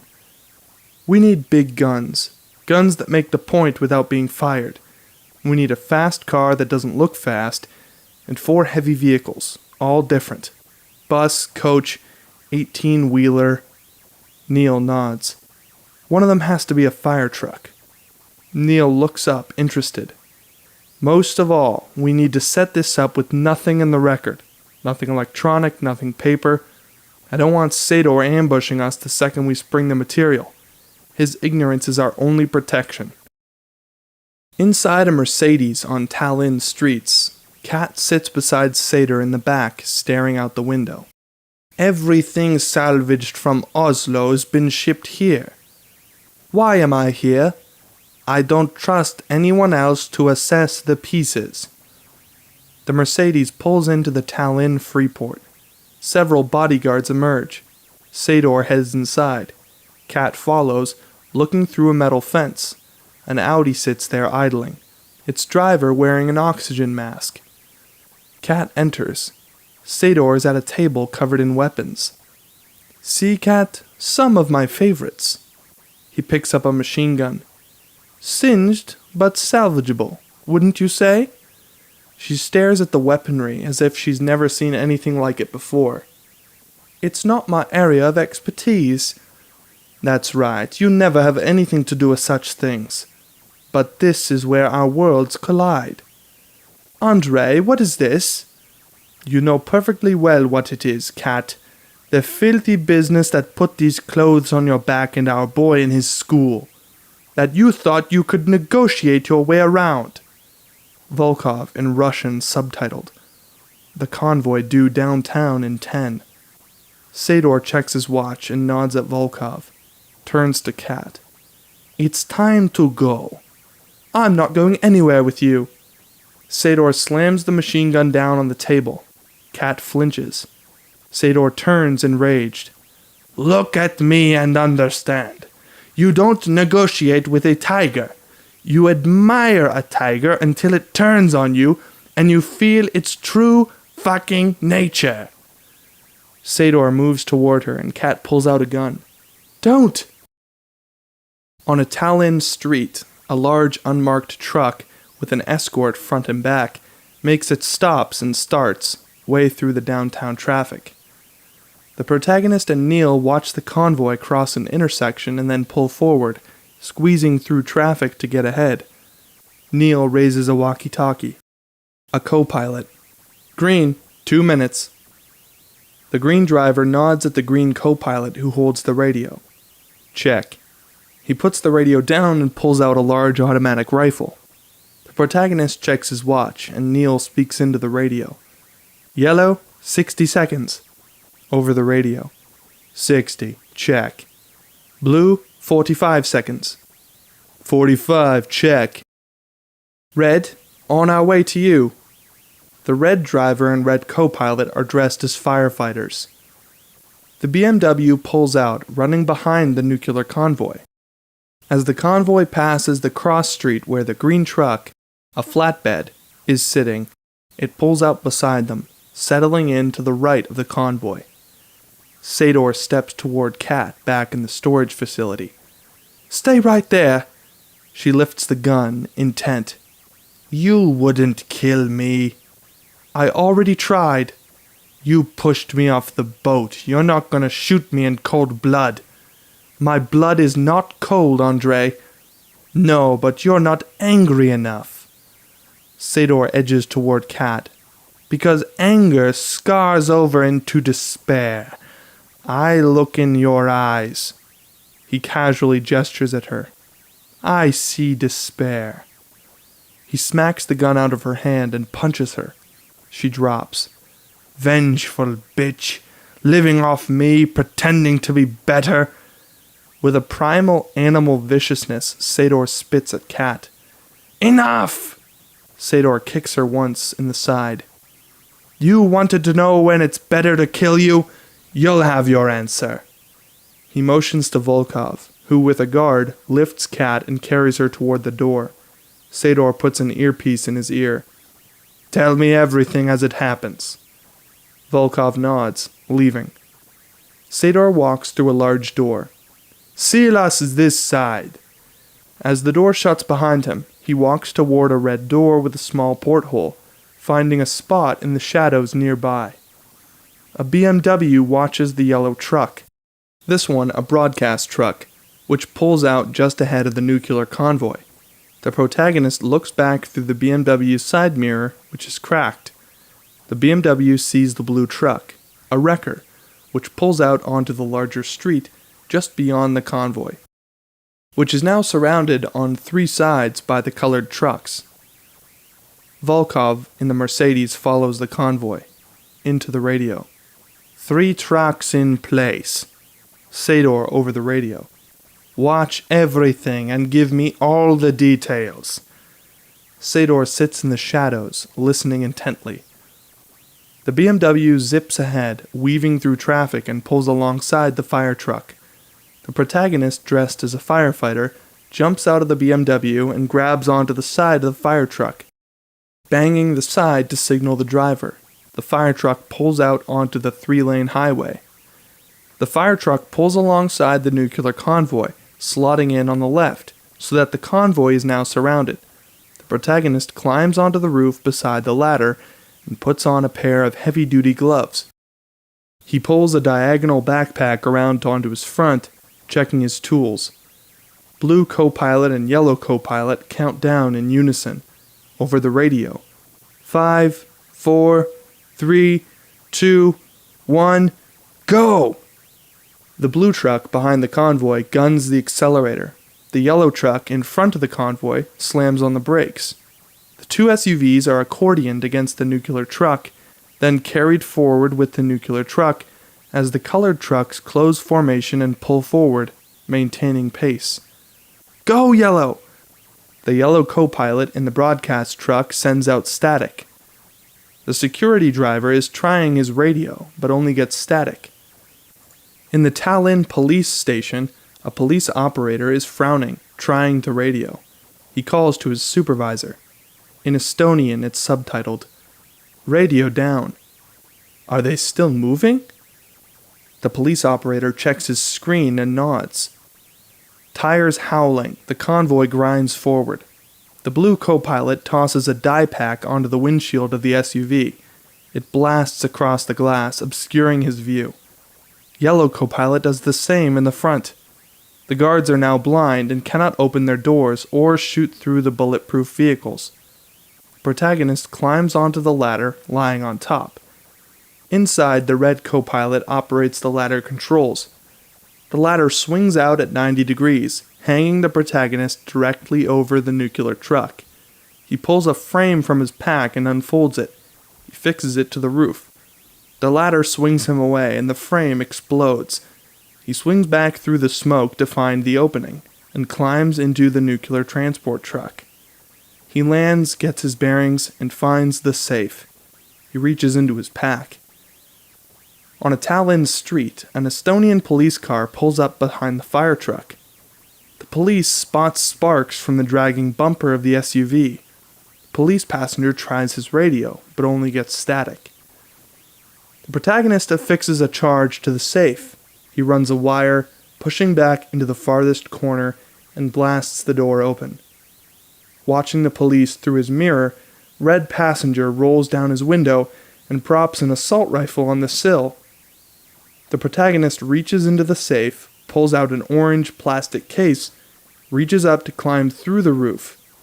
The protagonist, orange case in hand, climbs onto the ladder. Red passenger swings his rear opening door out and shoots out the engine block of the police car, which drops back. As the fire truck ladder swings, the protagonist back onto the fire truck. He climbs down onto the side. The BMW pulls alongside. He jumps into the car, which speeds away. Neil, driving, glancing at the orange case. We got it! The protagonist opens the latches and flips open the lid, revealing the black metal shape the size of a softball. I've seen samples of encapsulation in every weapons class. This is not one of them. Neil looks back at the protagonist, serious. It's what he's after. The protagonist looks around at the surrounding traffic. Check the radio chatter. Neil clicks the radio. Emphatic gibberish. I can't understand. You said you spoke Estonian. It's not Estonian. It's backwards. Up ahead, an Audi is weaving through traffic towards them. Backwards. Neil stares. What the hell? The backwards running Audi flies at them, clipping the wing mirror, healing its crack. Behind them, it spins around to chase them, still running backwards. The BMW dodges around traffic, trying to lose the backwards Audi, which pulls up to the back bumper and then alongside. In the back is Sador, black eyes peering over a respirator, a gun to Kat's head. She's bound and gagged, eyes terrified. Sador rolls the rear window down and holds up his hand, fingers extended. He cocks the gun at Kat's head and then starts counting down on his fingers. The protagonist looks down at the black metal shape in the case. You can't give it to him! The protagonist lifts the case closed and lowers the window. This isn't plutonium. Sador is down to 2 fingers. Ahead of them in the road, the protagonist can see a smashed, smoking, upside-down Saab. It's worse, goddammit! Both cars race toward the crashed Saab, which starts shaking as they approach. As they pass, the crashed Saab rolls violently over and over between them until it's on its wheels, racing backwards ahead of them, undamaged. Neil regains his line and looks over at Sador, who holds up his last finger. The protagonist looks ahead to the Saab, struck by an idea. The protagonist looks at Sador, and then tosses the orange case to him. The Saab brakes, cutting between the 2 cars. The orange case glances off its windshield into Sador's hands. A forward-moving Mercedes pulls up alongside the backward-driving Audi. Sador opens the rear door, and he and the Audi driver climb backward into the Mercedes, leaving Kat in the accelerating backwards Audi. The Mercedes drops far behind the BMW as Neil watches. He's getting away! He left her in the car! Neil looks forward to the backwards Audi speeding away. No one is at the wheel as the car continues to accelerate. Kat lies in the back, breathing and groaning, but unconscious. The protagonist stares ahead at the backwards Audi. Pull up alongside. Neil looks back at the receding Mercedes, followed by the backwards Saab. He turns, racing to pull alongside the runaway backwards Audi. The protagonist opens his door. Ahead, a log jam of traffic. The protagonist fumbles to open the Audi door. Kat! Kat! In the back, Kat swings her bound legs around. The logjam of cars and buses looms closer. The protagonist opens the Audi door, but his own door hits it and slams it closed again. The logjam is dangerously close. The protagonist opens it again. Kat jams it open with her feet. The protagonist climbs across and pushes the brake with his hand. The Audi skids to a halt, the BMW zooming past. The protagonist starts to untie Kat, fumbling with his radio. The BMW skids to a halt, and Neil jumps out. A car skids to a halt between the BMW and the Audi. Blam, blam! Neil ducks, avoiding gunfire. Over the radio. Sit tight, I'm calling in the cavalry. What cavalry? Smash! The protagonist and Kat are thrown like rag dolls across the car. The Mercedes has swiped the nose of the Audi. Volkov lays down cover fire, pinning Neil as Sador's men descend on the crashed Audi and pull the protagonist out of the car, shoving him around the back of the Mercedes. Kat is pulled from the wreck and put into the Mercedes. As they put the protagonist into the trunk, he sees Sador moving backward behind the line of cars from the BMW. We cut to a dockside area on the edge of Tallinn, moments later. The trunk opens and the protagonist is pulled out. march toward an entrance he sees through a steel fence dividing the yards in two, Sador, in respirator, walking backwards, pulling Kat forwards toward a different entrance. The protagonist passes a stack of shipping containers, several of which are marked Oslo Freeport. The protagonist is taken past the table of weapons, through a large door, and through red doors with a porthole, into a long chamber divided in two by a glass window, a much bigger version of the Rotas vault. The Russians push the protagonist into a chair. This side is lit by red light. On the other side of the glass, lit by blue light, Sador enters, backwards, pulling Kat, who's now in a respirator. Sador shoves her hard into a chair and removes his own respirator, flipping it up onto a hook in the wall. The protagonist looks into Kat's frightened eyes. Between them, embedded in a whirl of cracked glass, is a bullet. Sador turns to meet the protagonist's gaze. His movements have a surreal edge of backward motion as he places his gun against Kat's head and pulls out his phone. He holds his phone up and plays a recording in reverse. "If you're not telling the truth, she dies." Sador moves his phone to his lips, speaking in reverse. The protagonist stares at him bemused. "I don't know what you're talking about." Sador listens to this played backwards, via recording. "You left it in the car, not the fire truck, right?" "Who told you that?" Sador via recording. "Tell me now, is it really in the BMW?" "I don't know." "Tell me or I'll shoot her again." The protagonist looks at Kat, who's terrified. Kat pleading. "Tell him!" Then at Sador. "Leave her alone." "I don't have time to negotiate." The protagonist looks at the bullet hole in the glass. Wisps of smoke are gathering. "Listen to me, I can help you." 3. "Don't! Help me!" 2. "Please!" A faint trickle of glass dust rises to where the bullet is lodged in the window. "Wait!" 1. Sador lifts Kat and pushes her up against the glass. "Please!" "No!" The smoke coalesces as, bang, the bullet rips through Kat's side on its inevitable journey to Sador's gun. Kat screams. "Next one is a bullet to the head." He holds up a finger. Kat is screaming. 1. "Please." 2. "No." 3. Okay, it's in the car, the BMW. I left it in the BMW. Kat's screams subside to moans as she passes out. "We're going to check this is real. It's in the glove box." The door opens behind the protagonist. "Where did you leave it?" The protagonist spins around. Sador behind him smashes his gun into the protagonist's cheek. This is Sador forwards. "Car or truck, which one?" Sador hits him again. The protagonist falls near the glass and looks up through the glass to see backwards Sador on the blue side staring at him dispassionately. "What vehicle did you leave it in? I need to know before I go out there." "I already told you." Forward Sador looks through the window at his inverse self and then turns back to the protagonist. "I believe you." Sador puts his gun to the protagonist's forehead. He indicates Kat.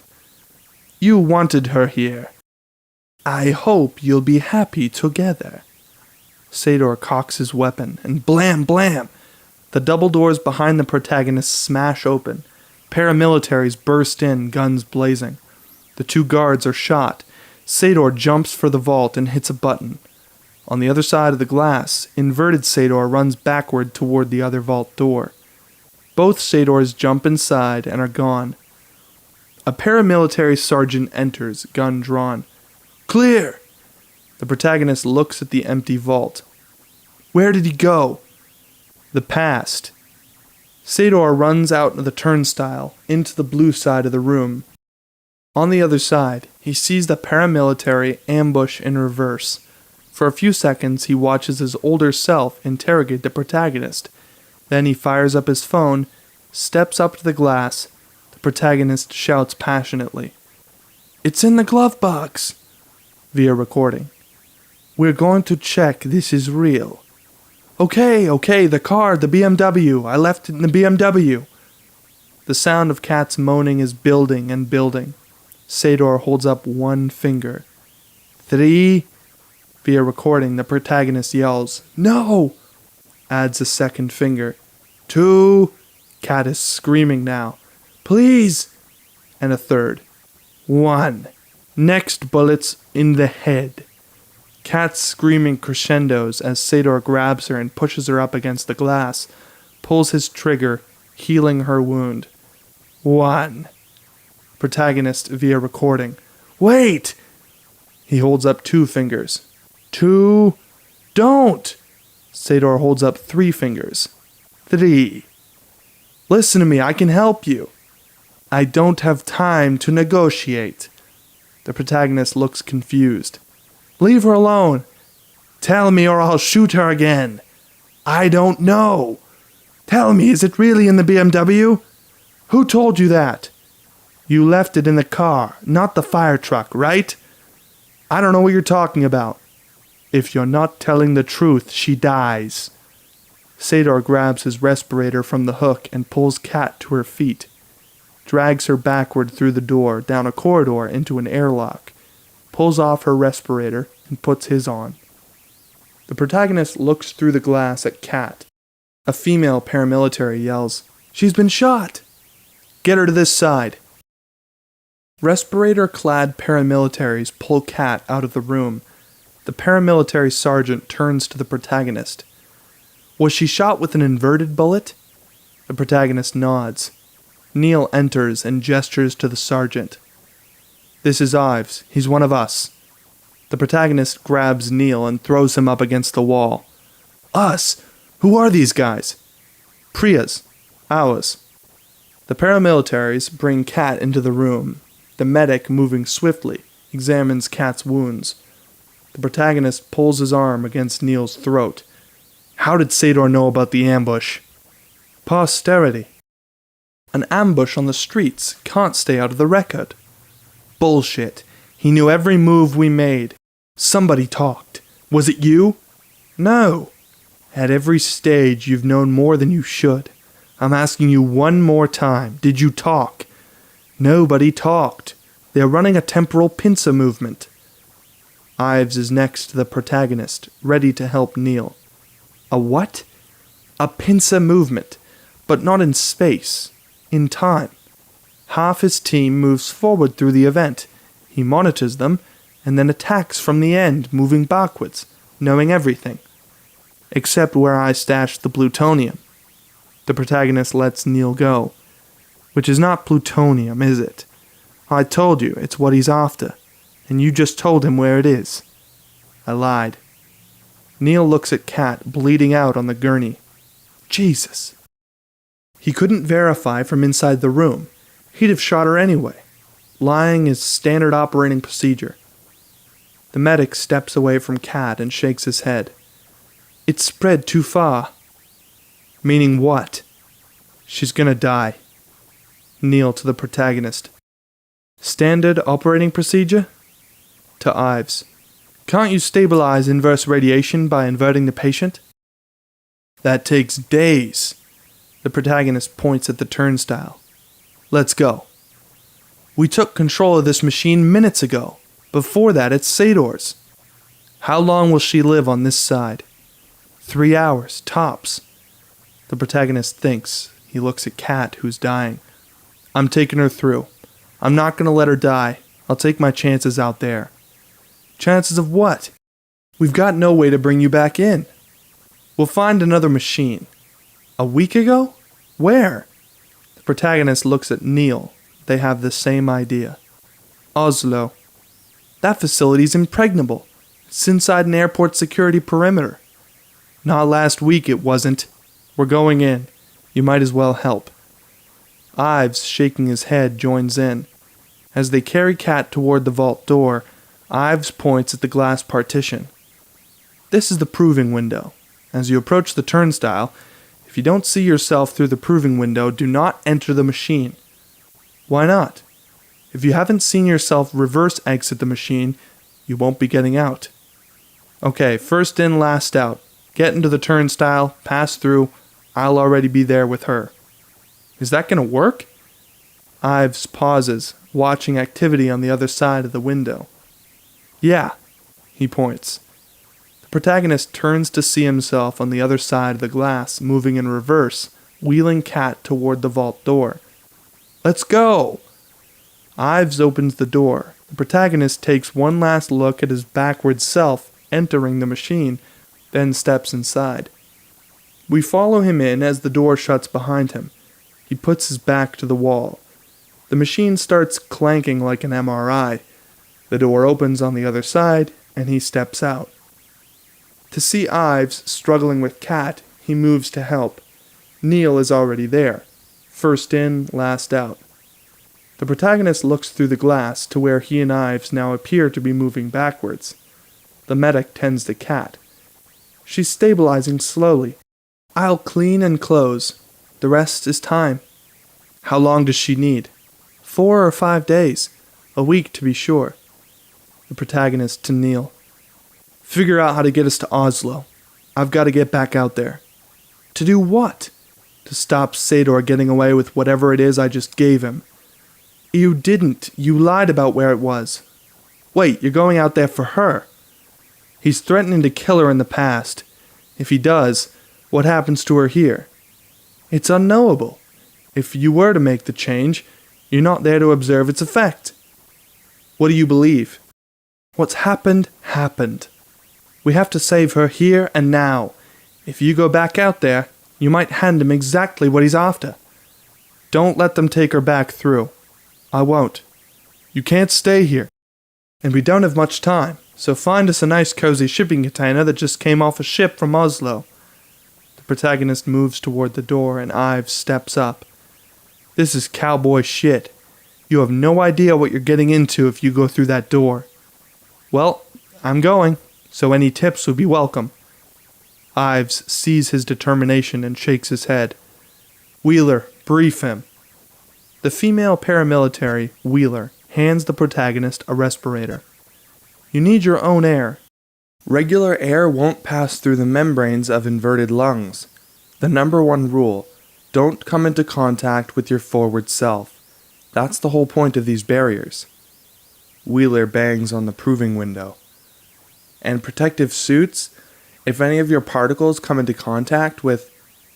The protagonist is putting on the respirator. What? Annihilation. That's bad, right? The protagonist follows Wheeler into a corridor lined with respirators and hazard suits. At the end is an airlock. When you exit the airlock, take a moment to orient yourself. Things will feel strange. When you run, the wind will be at your back. If you encounter fire, ice will form on your suit as the transfer of heat is reversed. Gravity will feel normal, but appear reversed for the world around you. Don't worry about things falling as much as rising. If you see an object demonstrating unprompted instability, stay clear. It may be about to leap into the air. You may experience distortions to your vision and hearing. This is normal. Light waves and sound waves are propagating away from you. This should be clear as your brain adjusts. Can I drive a car? Ives. Cowboy shit. Ives and Neil are grabbing respirators. I can't vouch for the handling. Friction and wind resistance are reversed. You're inverted, the world is not. You can't fight the prevailing wind of entropy. Don't try flying a plane. It would fall out of the sky. Once again, you're inverted, the world is not. And those forces will be pushing back on you continuously. The protagonist turns to Neil. Was there a transponder in the case? He'll have tossed the case.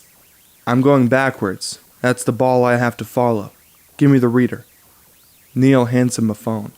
The protagonist sticks a Bluetooth earpiece in his ear, passes into the airlock. Wheeler shuts it behind him, then opens the outer door. The protagonist emerges into a strange world.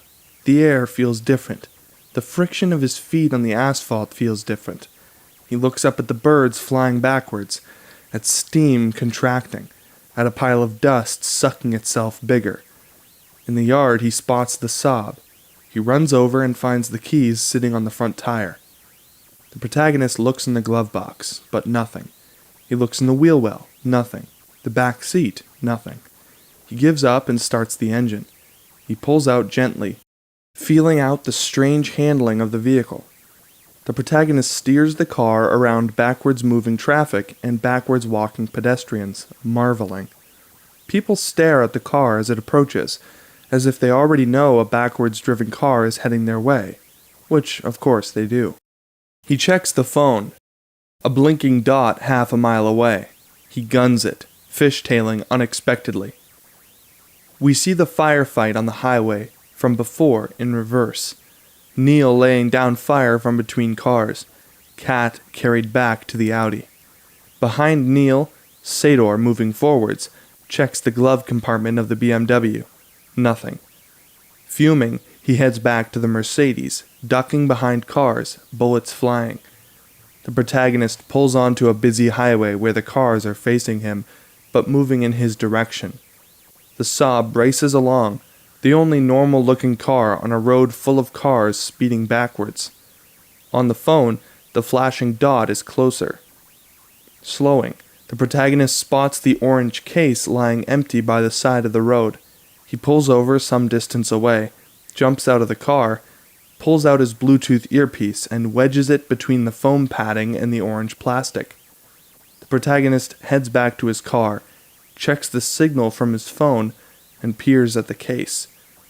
The case shudders to life, leaps into the window of a passing car, the Mercedes.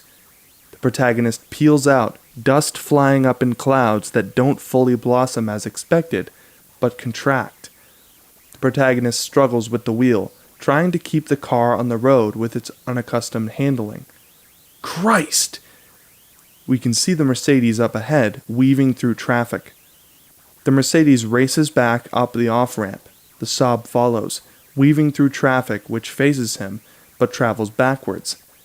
As the Saab gets within a couple car lengths, his phone cuts in with audio from his Bluetooth bug in the Mercedes. Sador over the radio. The material is not in the case. Sound cuts in and out, fragments of voices. He struggles to keep pace with the Mercedes. He listens hard. Get the other sections of the algorithm to the hypocenter. He was lying. It wasn't in the BMW. Another voice over the radio. So where is it? The protagonist finds a clear lane and guns the engine, tracking the Mercedes as it pulls alongside the Audi, racing forwards. Sador, orange case in hand, climbs from the Mercedes into the Audi. The Audi pulls alongside the BMW. The protagonist, sensing the moment, lowers his window. Sador lifts the orange case, but his eyes are elsewhere. Inside the Saab, the protagonist hears banging. The black metal shape unwedges from where it's been stuck, down in the side of a seat, bouncing around the interior. The Saab cuts between the Audi and the BMW. The orange case flies out of Sador's hand and bounces off the Saab's windshield, landing in the BMW. Just as the black metal shape jumps out of the Saab and into the protagonist's lower hand. Sador, seeing this, yanks the wheel and clips the Saab. The protagonist struggles for control, but the Saab spins and rolls down the highway, coming to rest on its roof. The protagonist, upside down in the car, regains consciousness. A fuel leak, pooling outside the window. He sees expensive shoes approach, and then Sador's face peering in at him. In his hand is a lighter. I saw the handoff. You made me shoot her for nothing. Sador tips his lighter to read his fitness tracker. You did get my pulse above 130. No one's ever done that before. Not even my wife. Backing away, Sador drops the lighter and the fuel explodes, throwing the car sideways. But instead of fully blooming, the flames contract, sparing the protagonist who lies there freezing. He passes out. Later, inside a shipping container, the protagonist comes to on a stretcher. Kat is on the stretcher next to him. Neil sits between them. The protagonist looks at his hands and feels his face, confused. The heat transfer was reversed. You may be the first case of hypothermia from a gasoline explosion in history. At this point, nothing surprises. The protagonist looks around the shipping container. You left Ives and his team one hell of a cleanup. We're on our way back to Oslo? In a Rotas shipping container. He's got the material, Neil. I handed it to him on a plate. I warned you. What's happened's happened. I get it now. But it's tough to take things on trust from people speaking half-truths. That's not fair. You were part of this before we met. Were you working for Priya? No. Who recruited you, Neil? It can't possibly do any good to know that right now. When this is over, if we're still standing and you still care, you can hear my life story, okay? Kat groans. Her eyes flicker open to see the protagonist. I'm sorry I involved you. You need to tell me what's going on. Apparently, Neil here knows more about it than I do. He points to Neil. Good luck, pal. By telling Kat anything, we're compromising her in Priya's eyes. In Priya's eyes, she's already compromised, and she has a right to know why she might die. Am I going to die? Not if we have anything to say about it. And we do. Who are you? Let me start with the simple stuff. Every law of physics operates the same forwards and backwards, except one. Entropy. The protagonist moves to the back of the container and pulls out his phone. He checks Neil's attention is on Kat. Sador via recording. Bring final section directly to the hypocenter with the other parts, the algorithm. The recording breaks up. The protagonist puts the phone away, flexes his elbow, feeling out some pain. He rolls up his sleeve. There's a dark patch of skin forming. Are you injured? What's the algorithm, Neil? The 241 is one section of it, 1 out of 9. It's a formula, rendered into physical form so it can't be copied or communicated. A black box with one function. What is it? Inversion, but not objects or people. The world around us. I don't understand. As they invert the entropy of more and more objects, Neil holds his hands, fingers spread, pointing at each other. The two directions of time become more intertwined. He slowly brings his fingers together into the TENET gesture. But because the environment's entropy flows in our direction, he pushes one hand back with the other. We dominate. They're always swimming upstream. It's what saved your life. The inverted explosion was pushing against the environment. Pissing in the wind. But the algorithm can change the direction of the wind. It can invert the entropy of the world. And if that happens? Oh, end of play. End of play. Can you be a little more precise? Our present wiped out. Our past obliterated. Everyone and everything who's ever lived. Destroyed instantly. Precise enough? Including my son. Neil nods gravely. Kat winces, clearly in pain. Let me sedate you. The more you sleep, the faster you'll heal. Neil injects Kat in the arm, and her eyes close. Close on the hull of the cargo ship, we see the water unsplashing at the bow and sucking underneath the stern, as the ship steams majestically backward through the cold North Sea. Banging wakes the protagonist. Neil is at a peephole. We're on a truck. Shouldn't be too long now. Neil is awake. He looks over at the protagonist, who's examining a lesion on his right arm. Are you in pain? Must have been nicked in Tallinn. He rolls down the sleeve. I've been thinking. We're their ancestors. If they destroy us, won't that destroy them? Bringing us to the grandfather paradox. The what? The classic thought experiment. If you went back in time and killed your own grandfather, how could you have been born to commit the act? What's the answer? There is no answer. It's a paradox. But in the future, those in power clearly believe that you can kick Grandpa down the stairs, gauge his eyes, and slit his throat without consequence. Could they be right? It doesn't matter. They believe it. So they're willing to destroy us. Can I go back to sleep? No, I thought of something else. Great. This reversing the flow of time. Doesn't us being here now mean it never happens? That we stop them? Optimistically, I'd say that that's right. Pessimistically? In a parallel worlds theory, We can't know the relationship between consciousness and multiple realities.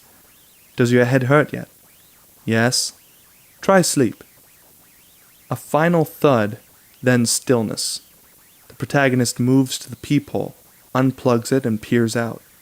The wrecked plane, floodlit, sitting outside the collapsed wall, which has been sealed with steel fencing. Shit, they didn't take us inside. What do? We use the breach, the chaos right after impact. Get ready. They both turn to look at the unconscious cat.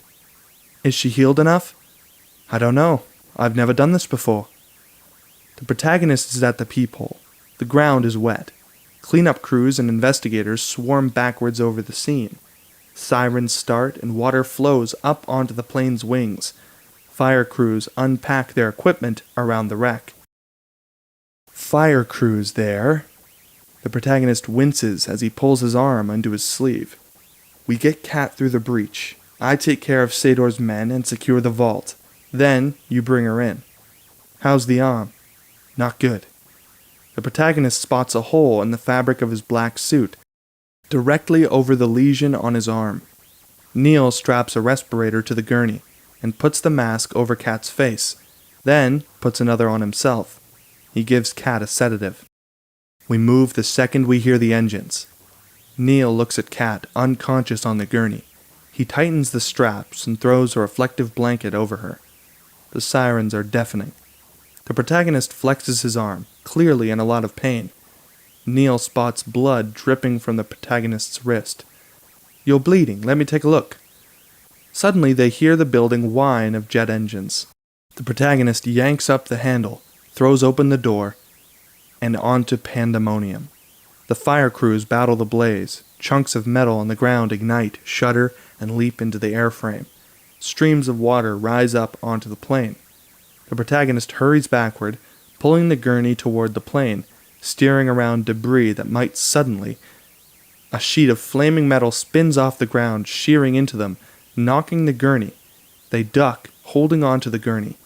The metal flies into the air and slams into its hole on the side of the plane. The protagonist spots a line under the fuselage, between the flames, toward the breach. Come on! Neil looks up as black smoke gathers, forming a massive cloud over the plane. A shockwave starts to build in the air around them. The protagonist pulls Kat and Neil under the fuselage as curtains of fire start gathering around the wings, centered on a half-destroyed jet engine. They pass through the hole in the wall, licked at by flames, which leave frost on their clothing. As they clear into the building, debris in front of them starts shaking. They duck as the massive build of energy climaxes in a cacophony reverse explosion as the jet engine reassembles, loosely attached to the wing, thrusting. The protagonist draws his gun and turns to Neil. I'm going in. Wait here. The protagonist turns, rushing up onto the loading dock. The loose jet engine, under full thrust, attached to the wings, swings back and forth, wreaking reverse havoc. The protagonist pauses, listening. He can hear backward voices on the other side of a rolling door. The loose jet engine turns, blasting air at the protagonist with its inverted thrust. The protagonist is smashed through the bottom of the rolling door. Into himself and Neil, dressed as a businessman, in their earlier visit to the Rotas vault. The protagonist, wearing black clothes and gas mask, tackles the earlier protagonist, wearing a business suit. The earlier protagonist throws the protagonist onto the ground, getting his gun, shouting at him incomprehensibly, kicking his injured arm again and again. The protagonist screams. The earlier protagonist puts his gun to the protagonist's head. Earlier Neil grabs his arm, restraining him. The protagonist and earlier protagonist struggle, rolling across the floor with the unique physics of forward action, merged with backwards action. They struggle through the blue door of the Rotas vault. The protagonist gets his gun. The earlier protagonist stabs him in the arm with his lockpick, healing his wound, energizing him. He flips the earlier protagonist up against the glass and lifts his gun. He shoots past the earlier protagonist's head, putting a bullet hole through the glass. Glancing at the open turnstile door, the protagonist fires again, forcing the earlier protagonist toward the door. He looks through the proving window. No one there. Come on, come on! The protagonist fires again and again, forcing the earlier protagonist closer and closer to the open turnstile. The earlier protagonist takes hold of the gun, the barrel coming around onto the protagonist, who instinctively ejects the magazine, removes the slide, tossing it aside, leaving the earlier protagonist with a useless, stripped automatic. Earlier Neil races backwards into the other half of the room. Through the bullet-riddled glass, the protagonist sees himself with a gas mask and black clothes running backwards into the room. The protagonist leaps into the turnstile. We follow the protagonist through the machine, bursting out on the other side, straight into earlier Neil, who now moves forwards as the protagonist pushes past. As the confrontation on the other side of the glass plays out again, forwards, the protagonist races for the red door. Neil in pursuit. The protagonist runs, pursued by earlier Neil, skidding around the corners of the vault corridor. Earlier Neil gets a hand on the protagonist's gas mask and yanks. It comes off in his hands. This time, we see that Neil is looking at the unmasked protagonist. Neil, surprised, turns and bolts back the way he came. The protagonist watches him go and then turns. The protagonist races down the angled corridor. The protagonist skids through the doorway leading out of the corridor and into the smoke-filled cargo area where he left. Neil races up to the earlier protagonist and grabs his arm. "No! Don't kill him!" Neil, respirator on, guarding Kat, strapped to the gurney in the Freeport shipping area. Behind them, the fire crew battle the blazing plane. Neil is already looking up at the protagonist, who points right. The protagonist ducks through the breach into the chaos. Neil moves backward toward the outside. The protagonist runs through the smoke and flame, dodging debris falling from the plane, heading toward the emergency services. The protagonist creeps along the side of an ambulance. The ambulance driver spots him in the mirror. The protagonist darts in, hitting the driver in the face. Neil, moving forwards, ducks back behind the corner as earlier protagonist, business suit, and earlier Neil, business suit, walked backward away from the Rotus vault. Neil pushes Kat toward the broken roller door and pushes her inside. The protagonist swerves the ambulance, trying to get close to the breach. The protagonist spins the ambulance around as close to the breach as possible. He jumps out, opens the back, peers into the smoke and water, and waits. Neil emerges, pushing the gurney with Kat on. The protagonist drives the ambulance, sirens blaring. "You knew it was me coming out of that vault. Why didn't you say? There's a lot of explaining when someone's about to put a bullet in their own brain. But afterwards, with things the same, I knew you'd be okay. What's happened, happened. If I had told you and you acted differently, who knows? The policy is to suppress." "Whose policy?" Neil grins, offering his hand. "Ours, my friend. We're the people saving the world from what might have been." Neil and the protagonist are in the back, checking on Kat, whose eyes are open. "Kat?" "I'm here." Neil checks the dressing on her wound. "Be quite the scar, but you're okay. We did it." "Did what? Andre's got the algorithm.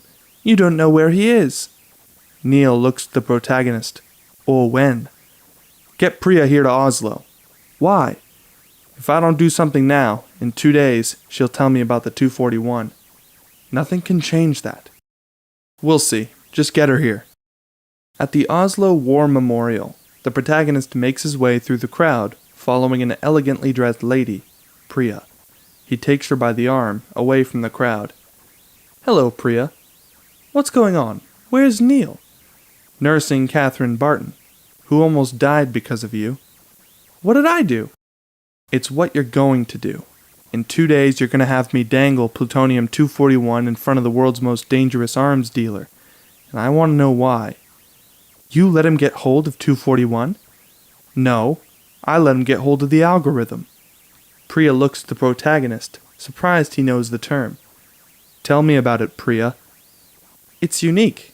The scientist who built it took her own life, so she couldn't be forced to make another." A scientist in the future. Generations from now. Why did she have to kill herself? You're familiar with the Manhattan Project? As they approached the first atomic test, Oppenheimer became concerned the detonation might produce a chain reaction, engulfing the world. They went ahead anyway, and got lucky. Think of our scientist as her generation's Oppenheimer. She devises a method for inverting the world, but becomes convinced that by destroying us, they destroy themselves. The grandfather paradox. Unlike Oppenheimer, she rebels, splitting the algorithm into 9 sections, and hiding them the best place she can think of. The past, here and now. There are 9 nuclear powers, 9 bombs, 9 sets of the most closely guarded materials in the history of the world, the best hiding places possible. Nuclear containment facilities. Sator's lifelong mission, financed and guided by the future, has been to find and reassemble the algorithm. Why did they choose him? The necessary combination of greed and ambition, but mostly he was in the right place at the right time. The collapse of the Soviet Union. The most insecure moment in the history of nuclear weapons. And there he was. How many of the sections does he have? After 241? All 9. Christ. That's why we're going to do it differently this time. To change things? So Catherine won't get hurt? So Sator won't get the algorithm. If that universe can exist, we don't live in it. Let's try. You're going to warn me. No, I'm not. Ignorance is our ammunition, and if you'd known what the algorithm was, would you have let it fall into Sator's hands? You want him to get the last section? It's the only way he'll bring together the other 8. I was supposed to steal it then, and then lose it? Priya smiles. Mission accomplished.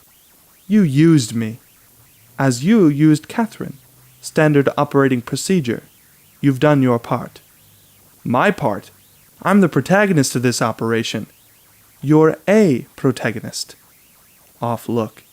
What? You thought you were the only person capable of saving the world? No, but I am, because I haven't told you where he's assembling the algorithm or when. You're about to. No, I'm not. So deal us in. Why would you involve her again? She can get close to him. Does he still trust her? He thinks she's dead, but he used to. You have started looking at the world in a new way. And now it's your turn. Assuming she makes it out alive, whether or not you feel she knows too much. I can't. If you don't have the authority, talk to whoever's in charge of loose ends. I need your word that she and her son will be safe. Priya, frustrated. What good is someone's word in our line of business? The protagonist just looks at her and she nods. They'll be safe. There's a rally point offshore at Trondheim. Get yourself up there. We cut to a wind farm in Norway. Chinooks cross backwards through white turbines. Service boats pull people off ladders. A large icebreaker sits nearby. The protagonist, in respirator, does pull-ups on deck, the movement shaking snow back onto the pipe. Ives has a team ready to invert. We cut back to the protagonist in Oslo. You have a turnstile, the exact technology we're trying to suppress. The protagonist watches a Chinook long line a container. Fighting fire with fire is a treacherous business, but there are people in the future who need us to continue the algorithm's journey into the past. You see, taking a look at the sea churning backwards into the stern as the inverted ship progresses, he heads below deck. We cut back to Priya in Oslo. TENET wasn't founded in the past. It will be founded in the future. In the hold of the icebreaker, coming out of an airlock, the protagonist removes his respirator. He walks past Wheeler, drilling TENET soldiers. Non-inverted soldiers in respirators spar with inverted soldiers. Neil is amongst troops practicing lifting weapons from the floor. The protagonist enters and Kat sits at a window. I can't get over the birds. The protagonist follows her look to a bird flying backwards. How are you feeling? She lifts her shirt to reveal a large, jagged, angry scar. Tell me you're going to kill him. I can't. Neil enters without interruption. Kat rises, steady. Why not? I think you've probably killed a lot of people. Not with a dead man's switch. A what? That fitness tracker he wears. He's obsessive about his health. It'll be linked to a switch. Probably a simple email burst, revealing the location of a dead drop, set to fire if his heart stops. In effect, his death activates the algorithm. He dies, the world ends. No one dares kill him. Kat realizes. No, you've missed the point. He's intending to end his life. Why? He's dying. Inoperable pancreatic cancer. And he's taken the world with him. If he can't have her, no one can. What? Something he said once. He has a child, for God's sake. Kat, he gets to choose the time and place for the end of the world. What moment? What does he choose? You told me about a holiday where you let him feel loved. Vietnam, on our yacht. Well, his yacht. You said he vanished. What day? I went ashore with Max. He flew off. I didn't know what date it was. The 14th, 10 days ago. He was in Ukraine stealing a section of the algorithm from an American team. At the Kiev Opera siege. How do you know about that? The point is, he wasn't on the yacht, so that's his window.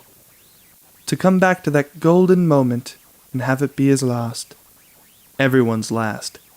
We have to lift the algorithm from the dead drop without Sadar knowing. If he believes it's in there, he kills himself. And not the rest of us. So where's the dead drop? Knowledge divided, my friend. You're not going to tell me? Ignorance is our ammunition. He turns to her. But I need you back on that boat. Why? You have to stop him killing himself until we know the algorithm is out of the dead drop. But if I'm caught there, and my son sees, I don't want those moments full of anguish if they're going to be his last. They're not. The protagonist later watches the troops prepare. Cough it up, it's time. The protagonist turns to face Ives. We're working our way back to the 14th, but without knowing where the dead drop is, there's only so much I can prepare. You need me to get you there. Do you know what a hypocenter is? Ives shakes his head. Ground zero for an underground nuclear test. Sir Michael Crosby told me about a detonation at Stalsk 12 on the 14th. The dead drop's at the bottom of the hypocenter. That explosion seals up the algorithm. Then we better pull it out of that hole before the bomb goes off. Soldiers in respirators file into the turnstile. Through the proving window, we see them back into the exit. The protagonist checks his gear at the back of the line. He sees Kat watching from the airlock, and he goes to her. The protagonist pulls off his respirator. Where's Neil? He must have already gone through. I didn't get to say goodbye. This is goodbye, isn't it? Today's the 14th. Offshore of Siberia. Time for us to go. You keep going back another day. Give you time to make it to Vietnam. Who gets me back on the yacht? I've got someone good lined up. I'd like to say you don't have to do this, but... I once told you I didn't need redemption, but the chance to save my child? You can't know what that means to a mother. No. The worst thing Andre ever did to me was that offer, to let me go if I never saw my son again. I shouted and swore. We insert a cut of Kat flinging a crystal bowl of raspberries, smashing it on a wooden deck. But he'd seen it on my face, just for an instant. Kat looks at the protagonist, who says nothing. I don't know if I hate him more for the things he's done, or because he knows that about me. You've killed people you hated before? It's not usually personal. He's dying anyway. It might not even count. It always counts. You're not there to kill him. You're the backstop.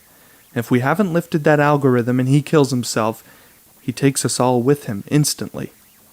Kat moves to the protagonist in close. Just keep your end, okay? The protagonist nods, and she kisses him. When it's over, and you're raising your boy, carry this. The protagonist hands her a dumb phone. There may be a place in time you feel threatened. Hit talk, state your location, and hang up. Who gets that message? Posterity. The protagonist watches the icebreaker recede. 3 Chinooks zoom low over the barren landscape, followed by another 3 Chinooks long-lining shipping containers. The protagonist sits among a dozen soldiers. They watch the endless northern plain unroll beneath them. The protagonist gets off the Chinook, watching another Chinook gently set down a container. He follows the others to a tent. Soldiers in folding chairs facing a screen. The protagonist looks around. Still no Neil. Ives stands up, signals for the projector. A devastated city, gray concrete, abandoned industry amongst terraced strip mines. Stalls 12, hidden from the world. A city where anything can happen, and today, gentlemen, for 10 minutes, it most assuredly does. Ives switches to a graphic, a childish simple diagram of landing area, buildings, then an underground cavern. You were divided into 2 teams for a temporal pincer movement. We are red team moving forward. Our friends out there. He gestures at the containers. Blue team, led by Commander Wheeler, are inverted. 1 hour from now, they had this briefing. We insert a cut of Neil in a respirator in the front row of Commander Wheeler's briefing of Blue team. All are in respirators. Back to the red team briefing. Then, we're dropped on the ridge above the hypo center as close in time to the detonation as possible. Their objectives were clearance and clarification. This briefing has the benefit of their experience. And yes, some of you specialists are on both teams. The protagonist overhears. One of the soldiers whispers, "Why don't they let us see them? Maybe we won't like what happened." In Vietnam, a speedboat bounces through the chop. Mahir, from the Freeport heist, is at the helm. Kat beside him shields her eyes from the glare as they head towards Sador's yacht. They pull up some way off. A chopper sits on the yacht. Mahir hands Kat binoculars, and Kat watches her earlier self and her son board the tender and head for shore. Ives gestures across the whole area on the schematic. The whole area is radioactive, so both teams wear full protection. To distinguish teams, wear these. A soldier starts passing out red armbands. We insert a cut of Neil in respirator, taking a blue armband, and like the rest of the team, he puts it on. Ives points to each of the 3 elements in turn. Landing zone LZ, well defended, including ground-to-air ordnance. We drop in, clear the LZ for blue team's evacuation. We make our way into the city proper. These buildings are abandoned, but we learned they have a turnstile in this one, so expect a bitemporal response. They have inverse ordnance? Inverse conventional, forwards antagonist, inverted antagonists, they have it all. And it can end you. Got it? Ives goes back to the diagram. On the other side of the city, the ground rises to the ridge above the hypocenter. Most of you will proceed up the hill. A splinter unit will take a tunnel from the city to the floor of the hypocenter. Blue team located an entrance here. Ives points to the city's edge, then to the cavern. The bomb is in the rock high above to trigger a collapse, sealing the cavern. How do we defuse the bomb up there? We don't. The explosion takes place as planned, exactly 10 minutes after our landing. Everything is synchronized to that explosion. Both teams have countdown watches. Ours counts from 10 at the landing to 0 at the explosion. He holds up his wrist to display a blood-red 10. Blue team is the reverse. We insert a cut of the previous briefing from the blue team. Neil watches as Wheeler holds up her wrist to show a vivid blue 10. 10 at the explosion to 0 at our extraction. If you're not at the LZ by 0, you are not leaving. Back to the red team briefing. Our job is to fail to defuse the bomb while the splinter unit achieves its task undetected. Which is, need to know, and you don't. Any other stupid questions? Right, let's get ready. Everybody rises. The protagonist approaches Ives. I want to be on the first wave. There is no first wave. Red team and blue team operate simultaneously. Do not get on the chopper if you can't stop thinking in linear terms. You want to be on the team who lifts the contents of the capsule. Absolutely. That's us. We're the Splinter Unit. Just us? No one who knows the contents of that capsule can leave the field. I thought we'd manage ourselves. Cutting to Vietnam, Mahir shows Kat how to use a small pistol. Kat wears a two-piece bathing suit with a shirt over. He puts the pistol in a diver's bag, loops the lanyard around Kat's bare ankle. It's 40 feet from the private deck to the water. Can you jump it? I can dive it. They hear the chopper spin up. Mahir shows her a flare gun. Until you see my signal, you don't let him die. Kat nods. The chopper lifts off and zooms overhead. Mahir guns the powerboat, streaking toward the yacht. Back in the camp, the soldiers head for the Chinooks. As they pass the containers, some stare at them. The Chinooks lift off. Some rise, lifting the containers. In Vietnam, Mahir pulls up 50 yards from the stern of Sador's yacht. Kat grabs the pistol bag and slips into the water. The Chinooks beat low over the windswept plain. Stalsk 12 appears on the horizon. Terrorists strip mine land, leading to a set of concrete structures fused to the earth. Kat quietly pulls herself out of the water and onto a rear platform of the yacht. She stealthily makes her way through the boat. The Chinooks' long-lining containers rise, slowing, as the other Chinooks barrel in toward the large flat area.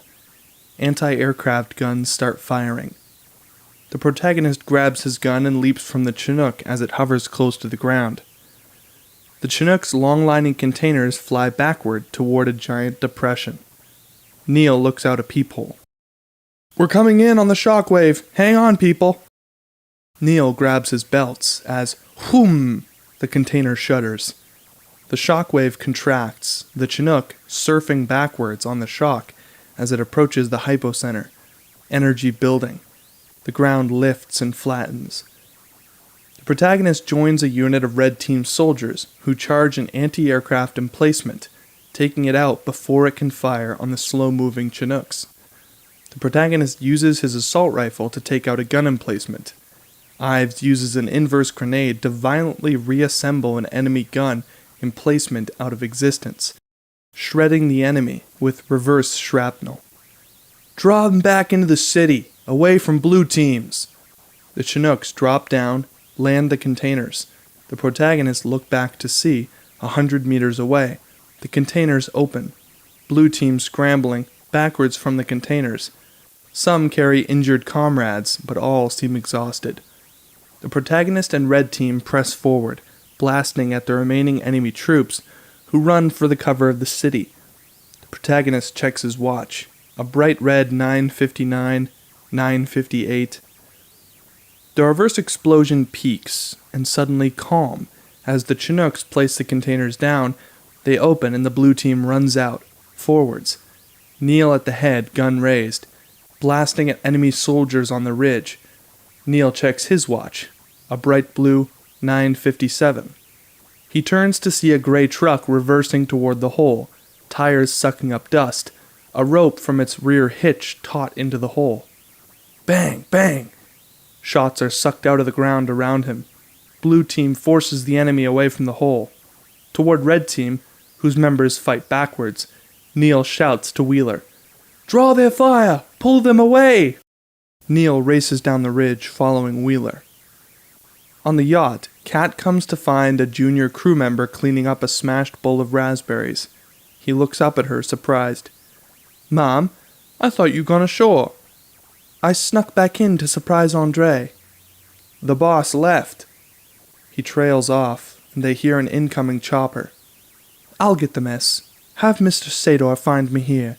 Don't tell the others." The junior crew member nods and leaves. Kat moves to the rail and checks Mahir in the distance. The daybed, the water hose. The protagonist, Ives, and Red Team head toward the large concrete turnstile building on the outskirts of the city. The protagonist sees Wheeler running backward toward a bunker on their right, which unexplodes. Gunfire crackles around them, pinning them down. They hit the bunker with an RPG, then race around the left of the turnstile building. Wheeler leads Blue Team down the hill, chasing the enemy, who run backwards. A Blue Team member triggers a landmine. Another triggers an inverse landmine. "Hit the deck! Mines!" As Blue Team goes to the ground, Neil sees mines start to explode/implode in a wave toward him, as the gray truck races backward down the hill through the minefield, reverse triggering the mines.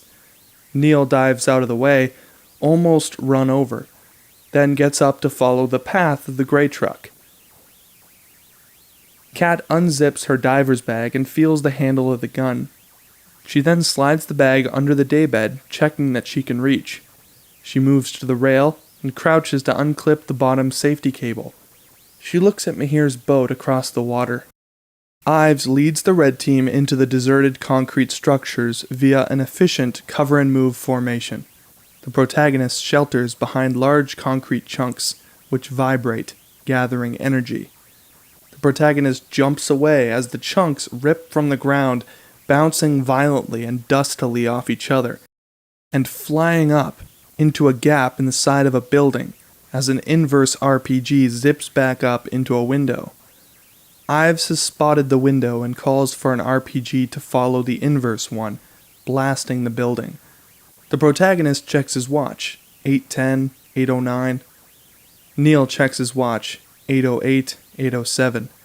He heads downhill toward the city, where the rest of the Blue Team beat back the enemy. Kat hoses the raspberries and glass from the deck, and Sador appears, watching as she turns the water on herself. "They told me you'd gone ashore. They told me you'd flown off. I came back to see you and Max. Max is ashore with Anna. We need time, just you and me. After, what? I was joking, a stupid joke. You think I'm a terrible mother. We both know my opinion of you is higher than yours of me. I want things to be better, Andre." She moves toward him, and Sador nods. He picks up the phone. "Have the captain turn the boat so we'll see the sunset from here." The protagonist runs across the street, firing at the enemy. He spots the tunnel entrance between two buildings. "Ives! Splinter unit here!" Ives nods, races over, drawing fire the whole way. Neil races into the city streets. He sees Commander Wheeler and a blue soldier take shelter in a large jagged breach in the ground floor wall of a massive structure. Neil is forced to hit the deck, ducking inverted fire all around. He looks over at Wheeler and sees dust gathering around the breach. "Wheeler! Get out of here! Wheeler!" Wheeler hears him, tries to grab the blue soldier. Massive chunks of concrete scrape over Neil's head, flying toward Wheeler, who dives clear. The wall reassembles on top of the blue soldier, crushing him. Neil winces, starts crawling for better cover, checks his watch, 6:24, 6:23. Sador looks past Kat to the lowering sun. "It's going to be a beautiful sunset. I'll get Max brought back. We should share the moment with him." Sador picks up the phone. Kat looks at the shore, uneasy. Ives and the protagonist shelter as Red Team exchanges fire with the enemy further up the street. The protagonist checks his watch. 5:15, 5:14. "Let's go, we're running out of time. If they see us, it's all for nothing. We need a distraction." Ives looks ahead to the leaning ruin of a building top. "Don't worry about that." Neil checks his watch. 5:10, 5:09. Frustrated and pinned down, he looks around for a way to break cover. Commander Wheeler, with the rest of the Blue Team, shelters in the shadow of the ruined base of a building, pinned by enemy fire from the base of the building. "RPG! Take out the base on my mark!" She checks her watch. 5:04, 5:03. The blue RPG soldier takes aim. The protagonist spots small debris rolling across the street, gathering momentum. "Ives!" Ives sees larger and larger debris is rolling down the street toward the leaning ruin of the building top. It's about to get distracting. He signals a red RPG soldier. On my mark! He looks at his watch. 5:01, 5. Fire! The leaning ruin thrusts upwards. Wheeler watches as the leaning ruin's upper stories reassemble as its base explodes. The protagonist takes cover as the leaning ruin's base reassembles. As its upper stories explode, the protagonist and Ives race at the tunnel entrance. The gray truck races at them as they dive for the tunnel. We cut to Wheeler, who ducks as the weight of the upper stories collapses the building. Neil lifts his head after the explosion/implosion. All clear. He gets up and starts running. The protagonist and Ives race into the tunnel, hitting a tripwire which blows the tunnel entrance down behind them as they jump inside. Sador hangs up. He holds a silver pill in the sunlight, studying it. What's that? I borrowed it from the CIA. But what is it? The way the world ends, not with a bang, but with a whimper. I don't understand. When I take this, it's all over. Then don't take it yet. Sador looks at her, needing her to care. Why? We've got the sunset coming, and a little vodka left. And Max will be here soon. They thought it was you, not Anna, on shore with Max. Kat steps up in front of Sador, seductive. As long as you can tell the difference. Sador smiles appreciatively, but pulls out his phone. A moment's business, my love. Mahir checks his radio. Ives over the radio. Not clear. Repeat, not clear. The protagonist and Ives look back at the collapsed entrance. We're committed now. They turn and race through the mining tunnel. Ives into the radio. Just hold tight, we're almost there. Neil spots Sador's gray Mi-8 overhead, a rope hanging down. Across the street he sees Volkov reverse exit the tunnel mouth, crouching to de-rig a tripwire booby trap, carrying it toward the chopper, then leaping up onto the line and rising from the streets. Neil stares concerned. He checks his watch. 4:10, 4:09. He then takes off sprinting. Neil! She watches him go ahead, and then signals Blue Team to keep pushing forward. The protagonist and Ives run down the tunnel.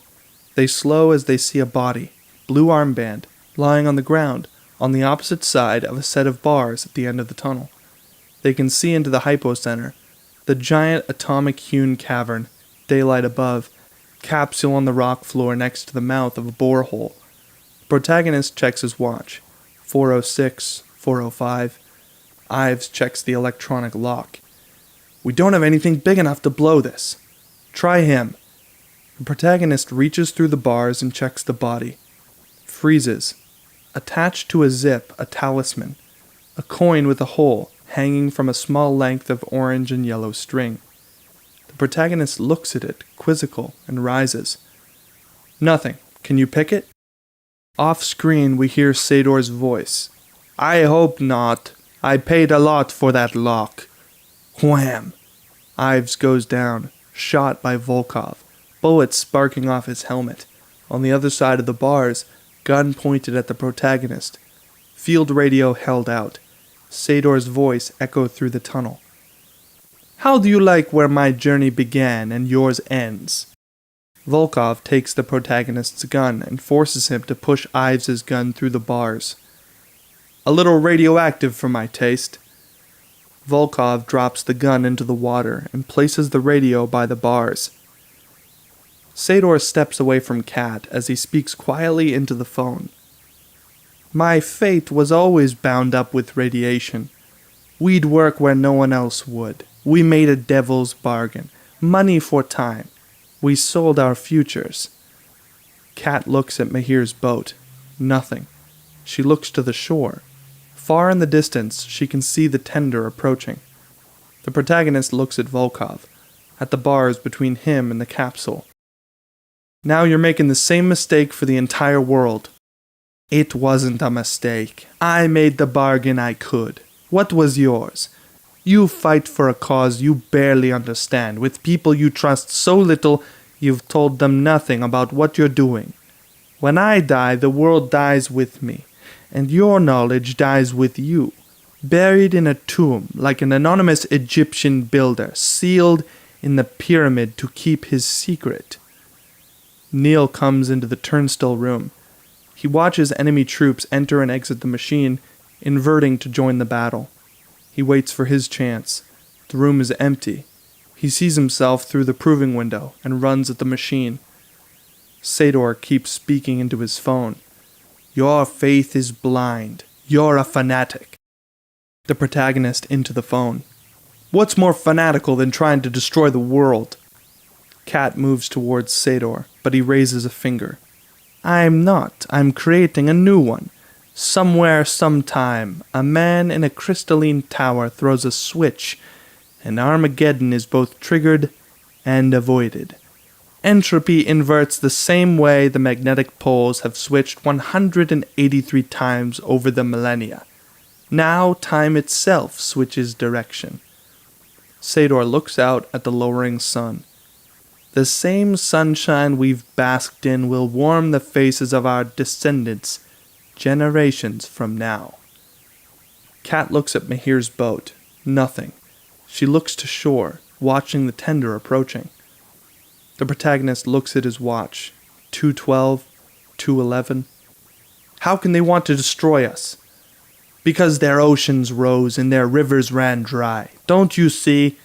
Their world shriveled because of us. They have no choice but to turn back. There is no life ahead of them, and we are responsible. Knowing this, do you still want me to stop? Yes. Each generation looks out for its own survival. Sador looks at the glittering water. That's exactly what they're doing. Sure, but not you. You're a traitor, bringing death to all because you have no life of your own left. When I'm done, life continues. Not your son's. My greatest sin was to bring a son into a world I knew was ending. Do you think God will forgive me? For killing your son? No. He should understand. He killed his own. Neil forwards now, spots a gray truck outside the turnstile building. He jumps in, firing it up. Racing through the streets, past the imploding/exploding building, racing for the tunnel mouth, trying to head off the protagonist and Ives. Wait! Wait! They dive into the tunnel, which collapses. Neil sets his sights on the hypocenter ridge above, guns the engine. Wheeler leads the blue team toward the Chinooks lowering containers. As they carry their wounded and lurch toward the containers, they see Red Team reassembling the anti-aircraft guns. In the tunnel, the protagonist watches Volkov pick up a black, metal, geometrically complex bar. The algorithm. You don't believe in God, or a new future, or anything outside your own experience. That's all any of us know. The rest is belief, and I don't have it. Without it, you're not human. You're just a madman. Or a god of sorts. Like I said, Volkov slowly backs toward the capsule with the algorithm. The protagonist looks down at Ives, whose hand is moving. A beep. On the private deck, Sador checks his watch. Our time is up. He looks across at Kat standing by the rail. I'll give my wife your love. You're forgetting. I haven't met her yet. That's right. After you meet her, she dies. I'll just give her my love instead. Volkov seals the capsule and hooks it to a winch. The protagonist watches Ives' hands emerge with a sidearm. Volkov raises the capsule up over the mouth of the deep borehole, then steps back, preparing to release the winch and drop the capsule into the well. Sador goes to hang up. He pauses. An afterthought. Volkov. Volkov rushes forward with his gun. Over the phone in Russian. Shoot him in the head. Volkov pulls the trigger, but the dead TENET soldier has risen to be in front of the gun, absorbing the bullet, then leaping to one side, alive. Sador hears the shot, satisfied. Kat puts the phone away. Enough business, Andre. The protagonist dives to where Ives is lying and grabs his gun. Volkov turns, running for the winch release. Wait, wait!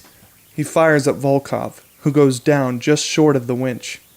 Ives struggles to his feet, checking his watch. Hearing beeps, Ives looks up. The lock is open. Neil races up the slope to the ridge, through the minefield, setting off personal mines in his wake, narrowly avoiding running himself over. As Kat pours him a drink, Sador looks out at the glowing horizon, fiddled with the silver pill. He points. Tomorrow the sun will rise in that same spot, for the first time in history, because I've told it to. He looks at her, like she's a loyal dog. You have no idea what I'm talking about, do you? She looks at him and smiles sweetly. It sounds terribly important, Andre. He reaches for her. She gets up and moves to the rail. Where are you going? She grabs the hose and starts spraying herself. Aren't you hot? Kat sprays the deck in front of the rail. What are you doing now? I spilled sunscreen. So what? It's slippery. Just come here. She looks at Sador lying on the daybed like an appalling emperor, moves toward him and grabs the sunscreen. Turn over. The sun's almost gone. You'll like it. He rolls over, obedient. She squirts a large dollop across his back, looks up at Mahir's boat, hopeful. Nothing. She checks her watch as she lazily smears the sunscreen across Sador's back. He groans. Kat watches the tender approaching. She can just make out herself and her son. The protagonist watches the dead TENET soldier racing backward from the gate out of the tunnel. Come on! The protagonist turns and Ives swings the gate open. They race through just before it closes, slamming shut behind them. The tunnel is sealed! The protagonist steps over Volkov and struggles with the capsule. It swings, hanging precariously over the well. Mahir, do you copy? Mahir looks through the binoculars, frustrated, his flare gun ready. Hold! Repeat! Hold! Neil reverses toward the hole and jumps out, pulling a line from the rear winch. Kat looks at Mahir's boat, nothing. She checks her watch and looks down at the tender approaching. It's close enough, she can clearly see herself chatting and laughing with Max. She jumps up from the daybed, holding the diver's bag. Sador looks up at her surprised. I can't do this. Don't spoil this moment, Kat. I can't let you think that you've won. Sador looks at her, suddenly wary. What are you talking about, Catherine? I'm not letting you go to your grave thinking we're all coming with you. I can't give you that. She pulls out the silenced pistol. He is utterly unafraid. You're dying alone, Andre. No, I'm not. Andre, look in my eyes. Which do you see, despair or anger? What? I'm not the woman who could find love for you, even though you'd scarred her on the inside. Kat pulls up her shirt to reveal the massive, angry scar. I'm the vengeful bitch you scarred on the outside. Sador realizes he's been conned and lunges for her. You! Kat shoots him in the upper chest. His hand goes to his chest and he gasps, air leaking from his lungs. Kat rolls Sador off the daybed onto his back.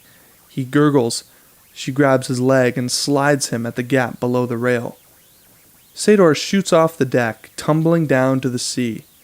His head cracks onto the rear platform as he hits the water. Mahir lowers his binoculars, startled, as he sees Sador's body pitch into the sea. She's killed him! Into the radio. She's killed him! Mahir guns the engine, racing toward the yacht. The protagonist opens the capsule of the hypocenter, revealing the algorithm. She jumped the gun! She killed him! The protagonist looks at Ives, ashen. A line drops between them. Neil is at the wheel of the truck. Through the rearview mirror, he looks at his line running into the hole.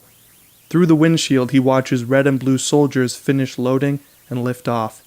He checks his watch. 9, 8... fuck it. He guns it, pulling away from the hole. The protagonist and Ives are yanked into the air. The protagonist clutching the algorithm as they approach the rocky edge of the hole. Ives raises his boots to cushion the impact. They bounce painfully over the lip. The truck drags them along the rocky ground, away from the hole, as boom! The rocky ground buckles with force. Smoke and flames blast up out of the hole in an angry plume. The ground around the hole collapses in an ever-growing radius. The line snaps, leaving the protagonist and Ives tumbling to a stop. The subsidence approaches, slowing. The ground opens under the protagonist. Ives grabs him. The protagonist has the algorithm in his hand. Ives pulls him back onto solid ground. Wheeler pulls the last blue team soldier into the container. As her watch hits 0, the container door slams shut. Do you think they made it? Back on the yacht deck, Kat picks up the shell casing, drops it in the diver's bag, zips it up, attaches the lanyard to her ankle, sprays down the deck, washing away blood and sunscreen. Kat steps up to the railing. She watches Mahir down below, getting a line on Sador's body. Kat glances over at the tender, arriving with her earlier self and her son. Kat dives, arcing gracefully through the sunset. Kat's earlier self, stepping onto the yacht, catches a glimpse of a graceful form slicing into the water. She looks curious, but Max tugs her sleeve and she turns. On Mahir's speeding boat, Kat hands Mahir the diver's bag and looks up ahead to the last light of day. The protagonist over the radio. Kat, you jumped the gun! Mahir hands her the radio. I couldn't do it. I couldn't let him die thinking he'd won. And I knew you'd find a way. Silence. She glances Mahir, suddenly concerned. Wait, you found a way. We're okay, right? Yeah, we found a way. Be safe. Mahir's boat speeds away through the twilight, dragging Sador's body behind. A Chinook swirls snow around the blasted ruins. Ives and the protagonist slump bruised and exhausted, gas masks off, breathing hard. On the ground between them, the matte black algorithm. Neil approaches, removing his gas mask. I thought you were inverted. Changed gears halfway. You needed help here. We needed help down there. To the protagonist. How did you get that lock open? It wasn't me. To Neil. Didn't your team need you? I'll get them on the next pass. Right, Ives? Once I've caught my breath. The protagonist reaches for the algorithm. Ives pulls it out of his reach, his gun laying casually across his leg. As Neil and the protagonist watch, Ives takes his weapon in hand and gets to his feet. He lifts the algorithm and looks around at the deserted plain above Stalsk 12. Nice and private. Ives separates the algorithm into 3 components. No one who's seen this leaves the field. We hide it, we end our lives. It's the only way to be sure. Ives tosses them each one component. But as to when, Ives holsters his sidearm. Maybe that's every man's decision to make for himself. You're not going to kill us? If I ever find you, I will. But you won't look too hard. Yes, I will. Neil shakes his head, smiling at this. Ives heads toward the Chinook. Neil and the protagonist watch him go. You're not heading back to London to check on Kat, are you? Of course not. That would be too dangerous. Even from afar. Even from afar. Ives, wait! Neil takes his section of the algorithm and reattaches it to the protagonist's. You're really going back in? I'm the only one who could have gotten that door open in time, right, Ives? Ives looks at Neil, sizing him up. I don't have any locksmiths as good as you. Neil turns to the protagonist and grabs his backpack. See? That's me in there again, weaving another pass in the fabric of this mission. Neil swings his pack onto his back, revealing a talisman, a coin with a hole tied to the zip. with orange and yellow thread. Neil, wait. We just saved the world. We can't leave anything to chance. The protagonist thinks and struggles. But if we change things, what if we do it differently? Neil looks back at the protagonist and sees his struggle. What's happened is happened.